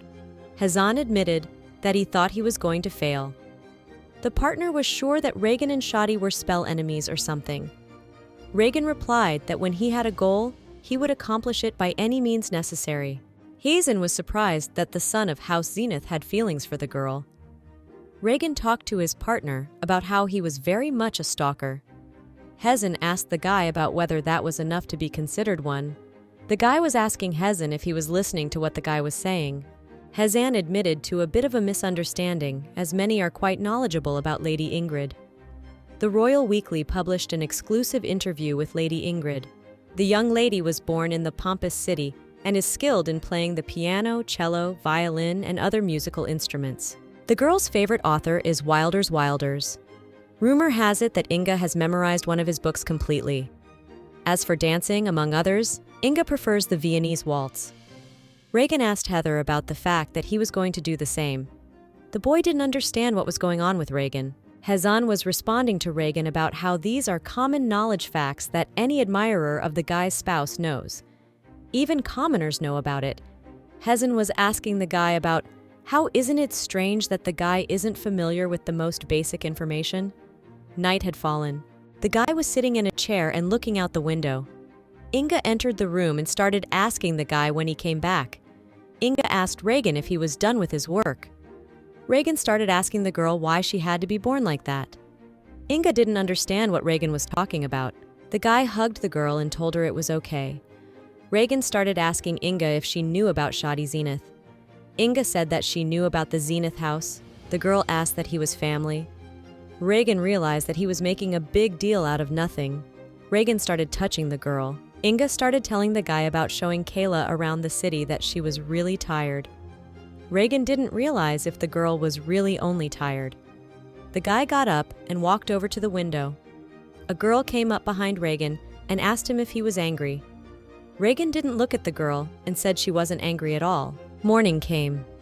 Regan began to look for the girl with his hand, thinking she was gone again, but she wasn't. The girl was lying next to Regan and looking at him. The guy didn't understand why the girl was lying down, since invariably, Inga was always up by the time Regan woke up. Inga smiled and said she was tired. After a while, Regan reached up and kissed the girl. Inga started telling the guy that it was only morning, and afterward, the girl pulled the guy away. There was no way Regan could understand why the girl refused again. Inga started telling the maid that they were awake. Ali began to say that Mistress Kayla was waiting for the girl. The girl started to say that she would be right down. Regan tried to ask the girl something, but Inga started to tell the guy that they would talk about it later, and now she had to run. There was no way the guy could understand what the hell was going on. Regan didn't understand why the girl kept pushing him away. From the other room, Kayla was yelling at her son to put the vase down as he might break it. Inga told the girl to leave her son alone, and he wouldn't break anything. Kayla replied to the girl that she was sorry because normally a guy doesn't act like that. The girl answered that one day her son had heard a piano concerto, and now he tried to play everything he could get his hands on. Inga began to ask Kayla about what the baby could play, since their piano was the great work of Master Arabin. Regan listened to all this and didn't know how to react. Kayla started telling the girl to go and look at this instrument. After a while, the girl came out and noticed Regan outside the door. Kayla immediately started saying hi to him. The guy started asking the girls where they were going. Inga started talking about how she wanted to play for the baby since he liked it. Regan was telling the girl no and telling them to do something else. Inga didn't understand why the guy wouldn't let them do that. Regan repeated and told the girl again to do something else. Inga started telling the guy that Kayla was next to her, so the girl was asking the guy. Regan started telling the girl that if she was going to say something, it should be done in a way that made sense. Inga asked the guy about his decision to make a scandal because of what happened in the morning. The guy said that he wasn't going to make a scandal. Inga asked the guy why he was against it. Regan replied to the girl that the piano wasn't there. Regan started telling the girl that he got rid of it because the sound was terrible. Inga started telling the guy that even if it did sound terrible, they could have had a master come in. Regan was telling the girl about how he wasn't worth that much to the master. Inga yelled and told the guy about Regan's mother giving it to him as a gift.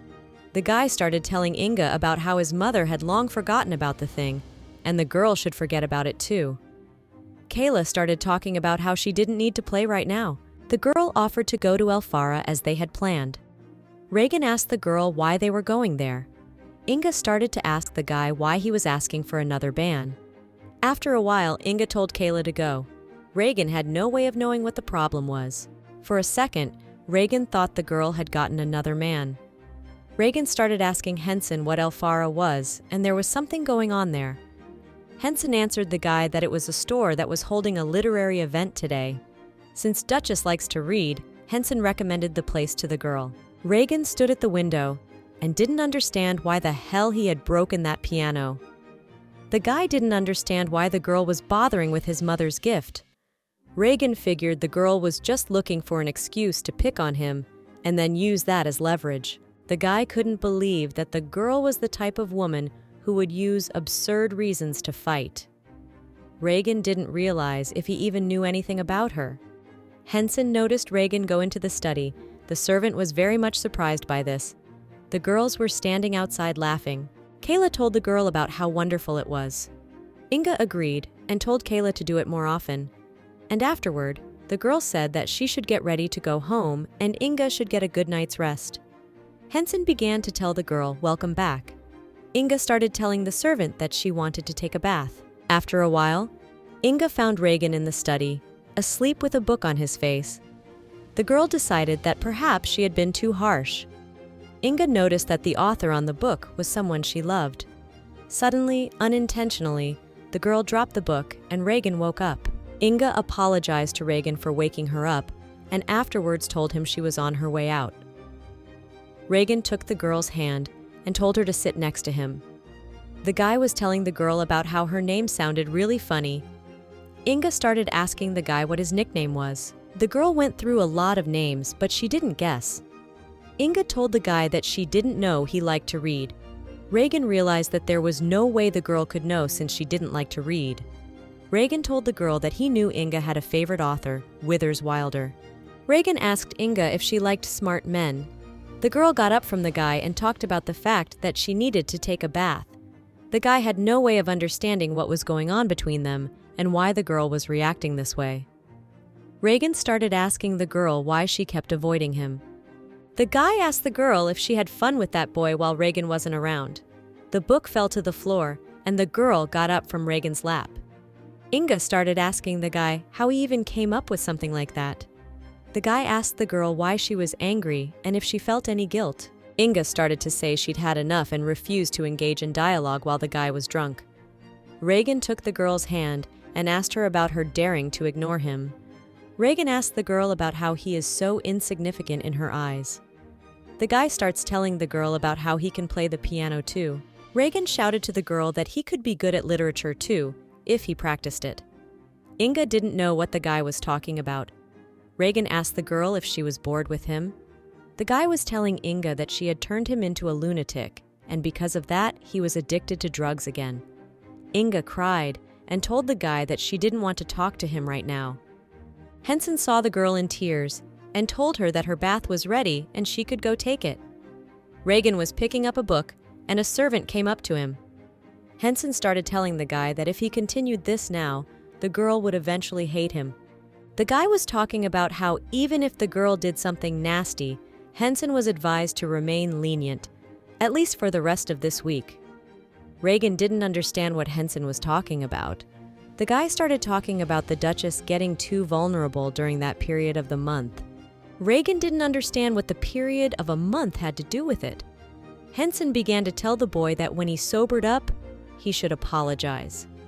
The guy realized he didn't know anything about Ingrid. Night fell. The guy opened the door and walked into Ingrid's room.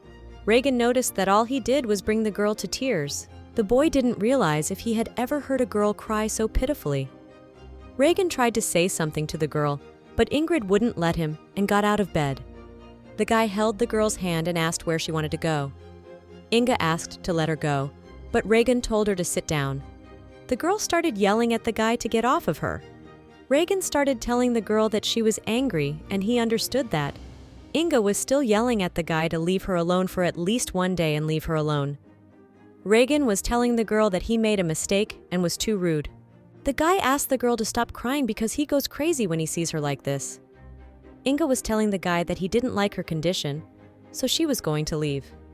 The girl asks the guy why he is going to stop her. Regan tells the girl that he doesn't want her to leave and he was wrong. The girl talked to the guy about how he never wanted this marriage and the girl just forced him into it. So the girl talked about how she would take responsibility for everything, but that didn't mean the girl would let Regan humiliate and abuse her for the rest of her days. Inga was talking about how the guy had spit those humiliating words at her without a second thought, and now it was all not her responsibility. The girl was giving the guy one last chance to back out, but the guy accepted the girl. Inga told Regan that she didn't want to live like that. The girl couldn't fight with the guy forever. Inga told Regan that she always lives in fear of future words and actions of the guy. Inga is scared to suddenly see the guy drunk or on drugs again. Regan walked over to the girl and put his arm around her. The guy told the girl not to cry and not to wander around the mansion crying so the servants wouldn't think anything. Inga asked the guy since when did he care what people would say about the girl? Regan told Inga that he cared since they were husband and wife. Inga started telling the guy that it wouldn't last long. The guy started telling the girl to repeat her words. Regan didn't realize that the girl knew from the beginning that it wouldn't last long. The guy asked the girl about what she wanted to confess now, that she had been manipulating him all this time. Inga screamed and told the guy that he was the one who made her think that way. Regan asks the girl what he did. The guy says he apologized, but even after that, Inga treats him like that. The girl was crying and telling Regan about how he doesn't even want kids with her.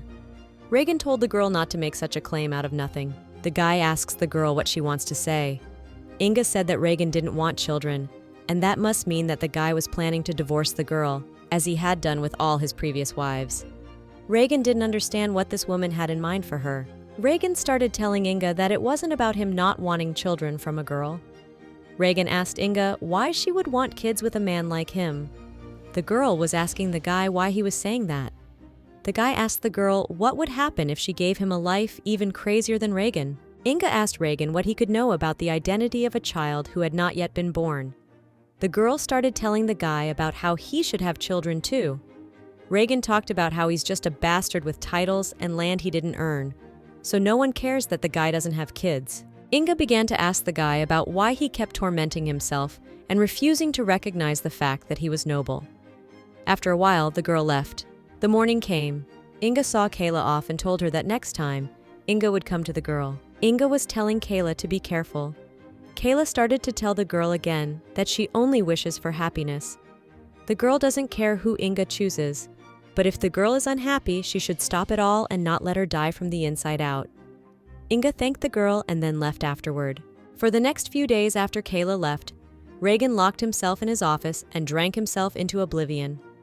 Every day, Henson had to put him to bed. Inga sat in her room sewing a new handkerchief with a rose on it. A servant came up to the girl and told her that dinner was served. Henson began to tell the girl about the gentleman locking himself in his office again. Inga talked about how she didn't care. Henson told the girl that she had an amazing talent for embroidering without a pattern. Inga answered the servant that she had already done such embroidery, and it was much more interesting to reconstruct from memory the location of each stitch. Henson asked the girl if the rose on the gentleman's handkerchief was hers. Inga smiled and realized that Henson had seen it before. Inga told the servant that the lad had thrown it away, but the girl had picked it up to ask Regan later why he had done so. The girl was talking about something that Regan seemed to have found and thrown away again. Henson began to tell the girl that he believed there had been a misunderstanding because the gentleman had not thrown the handkerchief away. Henson noticed the handkerchief on the guy's desk and decided to take it to wash it. Regan asked Henson what he was doing. The guy asked the servant to give it to him. Regan sniffed the handkerchief and told Henson it was his. Inga was surprised that the handkerchief was in Regan's possession. The girl asked Henson if he had been looking after the girl's husband for a long time. The servant smiled and said that he had been serving for about 7 years. The guy talked about how there's nothing wrong with that and it's his job. Inga asked Henson what kind of man Regan was. The servant started to talk about how he is sure the gentleman is always thinking about the girl. Inga began to ask the guy if he would give an honest answer if the girl asked about the previous Duchess of House of Spencer. Henson began to tell the girl about how that would be difficult. The guy was telling Inga about how there may not be any more out of here, but they all used to be the guy's mistresses. Inga was talking to the guy about how he was very trustworthy. Henson started talking about how the only thing is that the guy treats Inga with care despite his behavior with others. Inga was telling Henson about how Regan can't stand her and everything he says isn't true. Henson started telling the girl that the gentleman has some gestures that only Henson is able to notice, since the guy has been working for him for 7 years. Henson talked about how it was hard to explain, but the guy definitely didn't hate the girl. Inga thanked the guy and afterward asked him where Regan was. Little Regan was telling my brother about Raymond being next in line to the throne anyway. The guy didn't understand why everyone was so fixated on pitting his brother and Raymond against each other. Regan's brother talked about how that was the policy, and Regan could tell everyone that he was on his brother's side, and that would be enough. Regan talked about how he also likes Raymond. His brother told his brother that he wouldn't say anything because he was that kind of person, but his brother was sure that the king had something to say. Regan asked his brother about how he couldn't just get along with everyone. Regan always wondered how things would have turned out if he hadn't died. The boy didn't know if he would have lived a more dignified life than he did now or not. Perhaps Ingrid would have married his brother, and the girl would have been loved and respected much more than she was now. Regan didn't understand since when he had been sucked into this quicksand.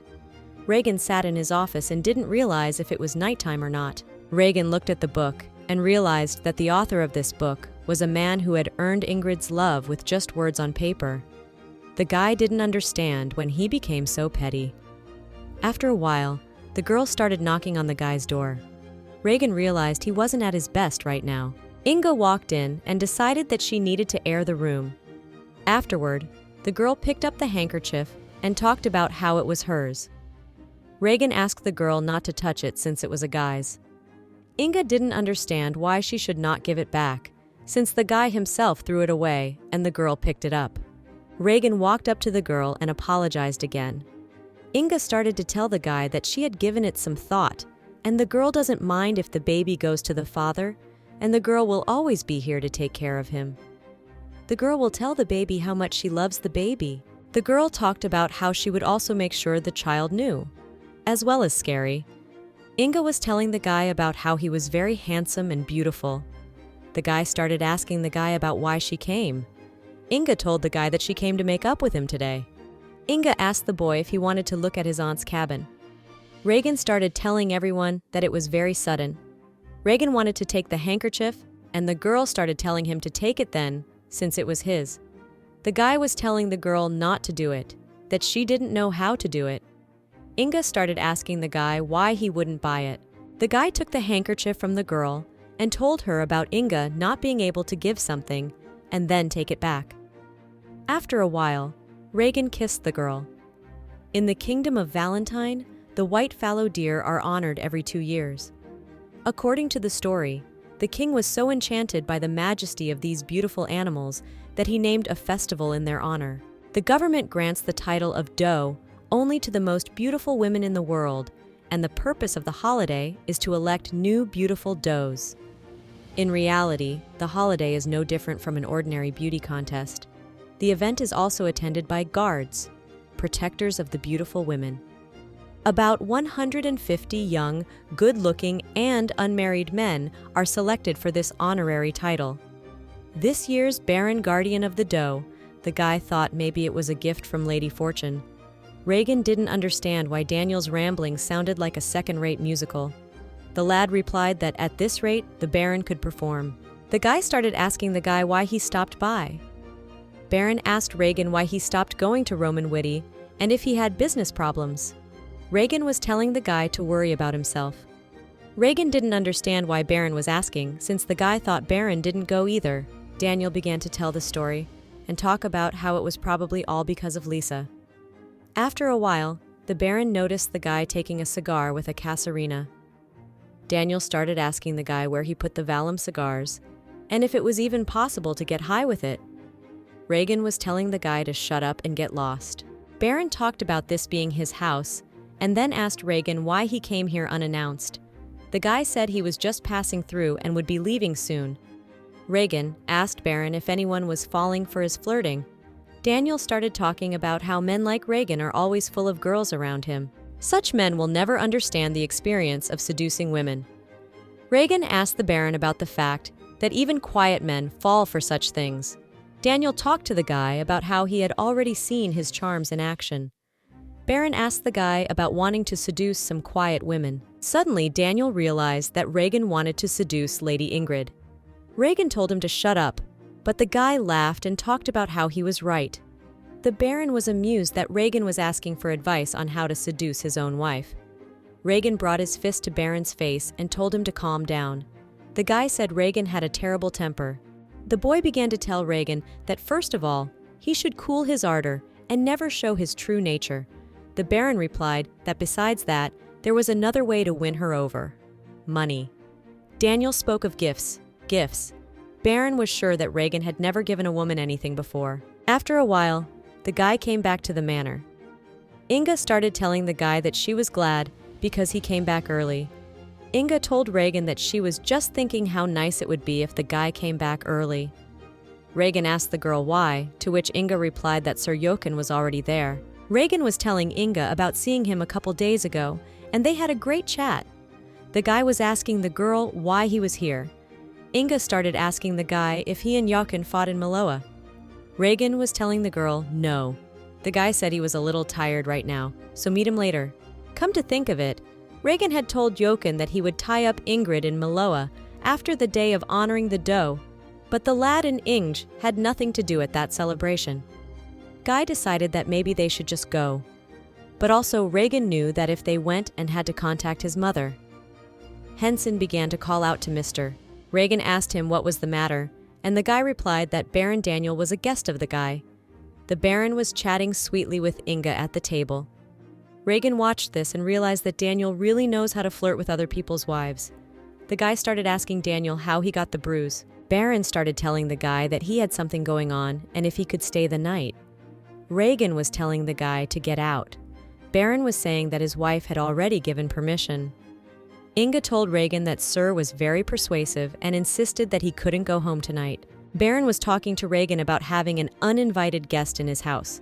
The guy couldn't tell that Lisa had barged in on him uninvited. Regan figured it was more likely that Lisa had barged in on him uninvited. Regan began to ask Jochen what he was doing here. Since Regan thought they had already discussed everything, Jochen laughed and told the guy that he didn't want to say that it was forbidden to enter here. The guy replied that he had some business to attend to at the royal office, so the guy decided to stop by. The guy was also thinking about buying a gift for Astral before he leaves tomorrow. Jochen told everyone that Astrid was now his fiancée. Inga started telling the guy that she would be very happy to meet her, and it didn't matter what house she was from. Jochen smiled and talked about how Astrid wasn't actually from nobility and she was the daughter of a merchant who had a small business in Manhwa. The Baron was shocked at the fact that did Regan's mother really accept a commoner into the family. Inga told the guy that if he decided to make a union for love, her status was not important at all. The girl was sure that Astrid was incredibly cute. Jochen replied that she was a beautiful girl, and soon the guy wanted to introduce her to everyone. Jochen replied that maybe the girl would be uncomfortable at the new stop. Inga began to tell Regan that they would both be supporting Regan's brother. The girl replied to the guy that she would go upstairs and he could have fun with the guests. The guy took the girl's hand and kissed her in front of everyone. Inga asked Regan if she should wait for him, but the guy told her to go first. The guy started asking everyone about how they've never seen a married couple kiss. Jochen was telling Regan about how the man across the hall is strikingly different from the brother the guy knows. Baron started asking Regan why he should seduce his wife since they are doing well. Jochen questioned the guy about it. The brother started asking Regan if he talks to her often.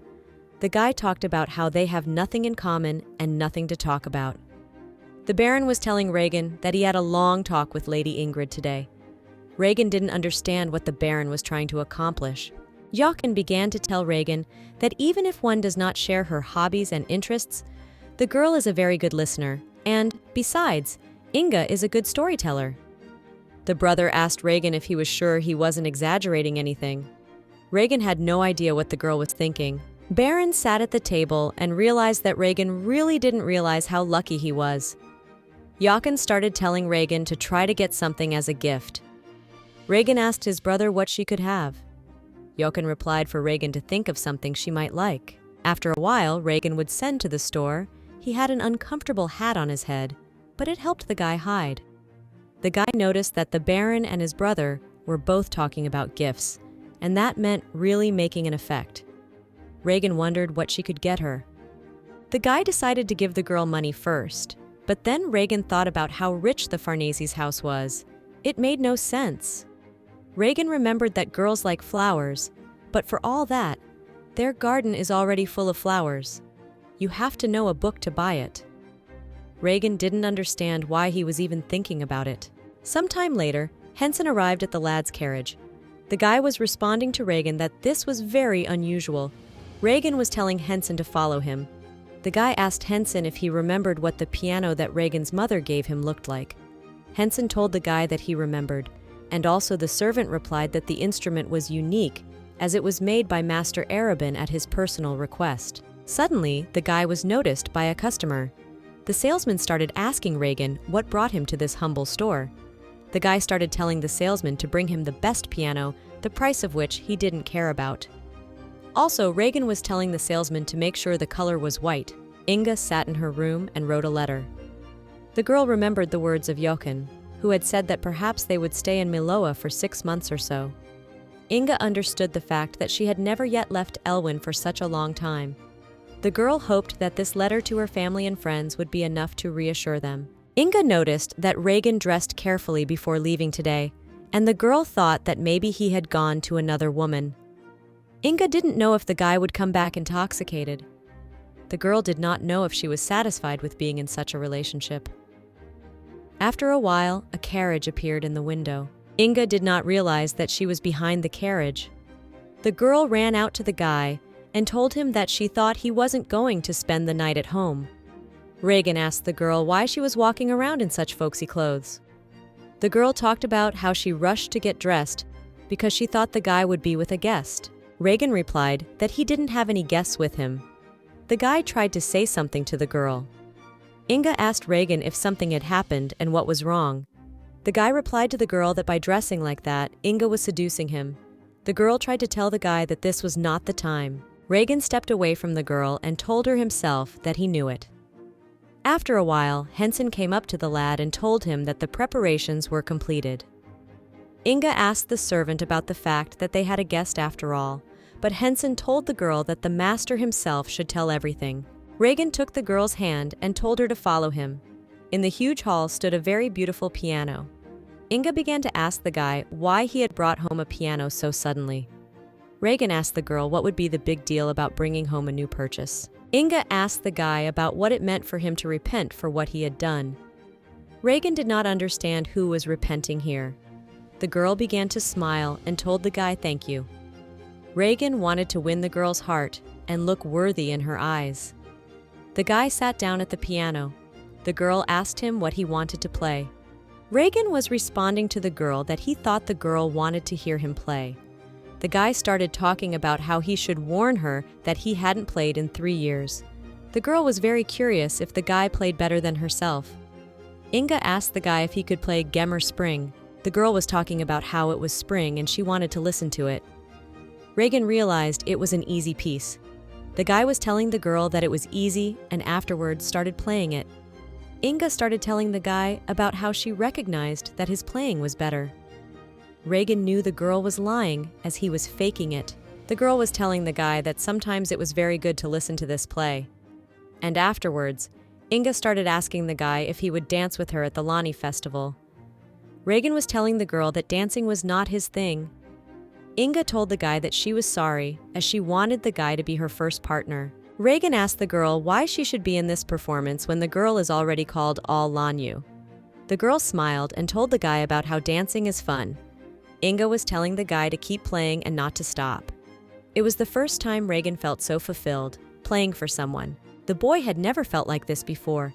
It was new to Regan, so he wasn't sure what to call it. The boy decided that he could define it himself. Regan decided that it must be love. The night came. The guy kissed the girl tenderly, and Inga told him that it was all great. Regan asked the girl if she liked it. Inga told the guy that she was happy when he was so gentle with the girl, and she couldn't dream of more. Regan started telling the girl that he thought Inga wished for more. The girl smiled and told the guy that it was a secret. Regan started asking the girl what she would do if she ended up falling in love with the guy. Inga talked to the guy about how she would be sad if love developed between them. Regan asked the girl about how she hated the thought of it so much. Inga said she doesn't hate it. It's just that love is a fleeting feeling. The girl replied to the guy that it is bound to go away one day. The guy answered the girl that it doesn't work for everyone. Inga asked the guy if he had a first love and if Regan still loved that person. The guy smiled and realized in his head that that person was and will always be Inga. The guy realized that if he declared his love right now, Regan would think he was crazy. Inga started telling the guy that if he ever fell in love with someone else, he shouldn't tell her that. Even if the guy said it, Inga would still stay with him, but it would probably hurt the girl. The guy decided that they should have a baby. Regan realized that even if one day the girl hated the guy, they would have a child with the help of which the guy could tie the girl to him for a long time. After a while, Regan sat in the office with the doctor. Sir wanted to say something about being young, but Regan answered him to speak honestly. The boy had heard about the children of drug addicts having congenital ailments. Regan asked the doctor if that was true, to which the doctor said yes. Sir asked Regan what kind of drugs he was using. The doctor knew that some drugs could be eliminated and neutralized with medication. Regan replied that he was still taking Valium and Casarina. The man replied that unfortunately, they don't know how to neutralize Valium yet. The doctor replied that the only way is to stop taking it. Regan began to ask the doctor how long he should not take the Valium. The man replied that he should take it for at least 6 months. Regan asked the doctor what about alcohol. The doctor began to tell Regan that if you compare, alcohol has less of an effect, but with all that drinking will lead a guy to drugs. Sir was telling the guy to talk to his wife and discuss the guy's addiction before thinking about kids. Regan asked the doctor not to say anything to Ingrid. Guy decided that he had to give up drugs completely. Dame Square, the first day of the Doe festivities. Baron saw Regan in the crowd. Regan realized that the guy was definitely enjoying it. Daniel looked at the guy and told him about going to the Doe Guard King this year. The Baron was telling Regan that this year the beauties from the Northus were participating as well. The boy didn't understand what the Baron was talking about.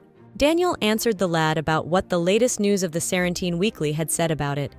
Ambassadors from the Northus had decided to pay a surprise visit during this festival. Regan didn't realize what kind of ambassadors. The Baron figured the lad was worried about Ingrid, since she was almost becoming their king's wife. Regan asked Daniel to shut up if he didn't want to visit the lantern on this lovely day. Baron told Regan not to take it personally, as they are just ambassadors and he has nothing to worry about. Regan didn't look at the guy and talked about how much it pissed him off. Meanwhile, Daniel was excited about the beauties of another country. The boy began to ask the guy where Lady Ingrid was now. Regan started talking about the girl coming in the evening. After a while, Lisa approached the guy. Daniel was surprised that Lisa was sober. Meanwhile, Regan stood apart from them and thought the Baron was right, as the king would not have come with the ambassadors. Endit stood at the feast and was approached by the princess. The girl was telling the boy that she never thought they would meet in a place like this. Endit was aware that the girl had been following him for some time now. The princess smiled and told the guy he was pretty narcissistic. The girl asked the guy if he could play along with her once. The princess replied that it was difficult for them to date outside of circumstances where royalty, nobles, and commoners were having fun. Endit asked the princess why he should go out with her. The girl smiled and told the guy that today she would be the guy's doe. The princess was telling the guy about having to serve her today. The Endite was telling the princess that he was refusing. The princess couldn't understand how the guy refused and disobeyed the royalty. Endit tells the girl that if it is the king's wish, he will escort the girl, but if not, the guy leaves. The girl tells the guy to stop playing hard to get. The princess was answering the guy about how she and her sister were starting to annoy her. Endit asks the girl what Ingrid has to do with her. Endit was asking the girl why she can't understand when she says he doesn't have feelings for the girl. The girl tells Endit that he better get a grip. The princess replied that she was an Isabella. Regan didn't even look at the girl and told her that he knew it, and now with the girl's permission, he would go. Isabella yelled to Endita and talked about how she was giving him one last chance today. The princess was only asking the boy to be with her today. Endit walked without looking at her. The boy didn't understand how the girl was going to get married if she was fooling around all the time. The princess looked at Endit and told him he was a fool. The girl was talking about how she wasn't bluffing. Raymond stood next to Regan and told him to smile since it was a celebration. Guy was responding to Regan about how today would likely be the last Doe holiday for Isabella. Regan was talking about how maybe his and Empire's relationship had soured so badly that they were sending Isabella away. The guy understood that he meant his wife. The boy began to tell Regan not to jump to conclusions, since international relations did not depend on such trifles. Regan wondered what Isabella herself thought about it. The girl began to tell the guy that he had the guts to ask the girl's opinion. Isabella smiled and told the guy that he had grown up. The girl could see that the boy was doing well. Isabella talked about what people say, no news is good news, and it's fair to say that about someone like the guy. Regan asked Isabella if her decision was final. The girl began to talk about how after Severus they would evaluate the girl and recommend her to the king upon his return. Isabella started talking about how she is not Ingrid Faresi, so the king will be disappointed. Isabella talked about being hated by the man she likes. The girl had no desire to resist or run away. The boy looked at the girl and thought she was joking when she spoke of Endita Farnese. Isabella asked the guy if he was alone. Regan was telling the girl yes. Isabella was telling the guy that it was a good thing because since the girl's mood was lousy, she could have snagged Regan's wife a slap. Regan didn't know what to say to that. Isabella told him not to be sad, since the festival was in full swing. After a while, everyone started yelling that Elvina the Doe had come to the festival. Ali asked Ingrid about her heading straight to the auditorium. The girl talked about how Regan told her that he would be waiting there. Ali started telling the girl about how Inga seemed to be in a good mood today. The girl was smiling and telling the maid that she and Regan have been doing well lately, and that makes the girl happy. Also, the girl is on a holiday. Out of the corner of his eye, Regan noticed the girl. The guy started to ask one of the servants to go over to the girl and ask her to wait a bit. Inga didn't understand what was going on. Ellie started telling the girl that it would take some time, and if the girl was tired, they could go back inside. Inga smiled and believed that the guy would be here soon. A servant came up to Inge and said that Regan and the princess had urgent business, and the lad told the girl to have fun and he would come up later. The princess brought the lad into the room and told him to drink wine. Regan replied to the girl that he was not drinking now. Isabella started telling the guy that she knows about his addictions. The girl was telling the guy about how there are a lot more rumors reaching the royal family than the guy thinks. Isabella was telling the guy to have a drink, as it wouldn't hurt him. The guy took the wine, and afterward the girl started asking him what he thought. Regan started to answer about the princess living a miserable life. The guy was asking the girl about whether drinking alcohol would lift her spirits. Regan told the girl that she should enjoy the holiday. Isabella asked the guy how she could do that. The girl talked about how it was only because Ingrid Faresi turned down King Severus and married Regan. Regan replied to the girl that King Severus was a true connoisseur of the beautiful. The guy was sure that the girl was so beautiful that the king just couldn't ignore. After a while, Regan got up and decided to leave, but the princess made him sit down, as she was not in the mood now. The princess was telling the guy that she could track down his wife and abuse her throughout the holiday. After a while, the guy sat down again. The girl realized that the rumors were true, since the girl had heard that he and Ingrid Faresi were now on good terms. The guy yelled to the girl that her last name was Spencer. Isabella began to tell Regan that she should talk to Duchess Spencer. The boy held the girl's hand and asked her not to take it out on her. After a while, the princess began to be told that ambassadors from Severus had arrived. The girl began to tell Regan that he would be accompanying her today. Regan didn't know what he should do. After a while, a guy came up to Inga and asked the girl if she was unaccompanied today. The guy smiled and asked Inga where Duke Spencer was now. The girl smiled and told Inga that the guy would be here soon. Suddenly, Ellie ran up to the girl. The maid began to tell Ing that Regan had said he was going to be late and told the girl to go back without her. Regan was approached by Skellen Ors, who began to talk about how he could now see what Ingrid Faresi looked like in real life. Isabella looked at the guy and smiled. Meanwhile, Regan realized that the girl was trying to inconvenience herself and the ambassadors from Severus. The boy asked the servant if he had told Ingrid to leave first. The servant said he had relayed the girl's message. The princess told the guy to concentrate on the banquet so he wouldn't be rude. Night was falling. The guy realized that he could barely contain himself, and here he was smoking again. Daniel and Lisa were having a nice time and dancing. Regan was sure there were plenty of guys like Daniel at this party. Regan realized that these men could have gotten to Ingrid while he wasn't around. One of the guys was sitting at the table, staring at Regan.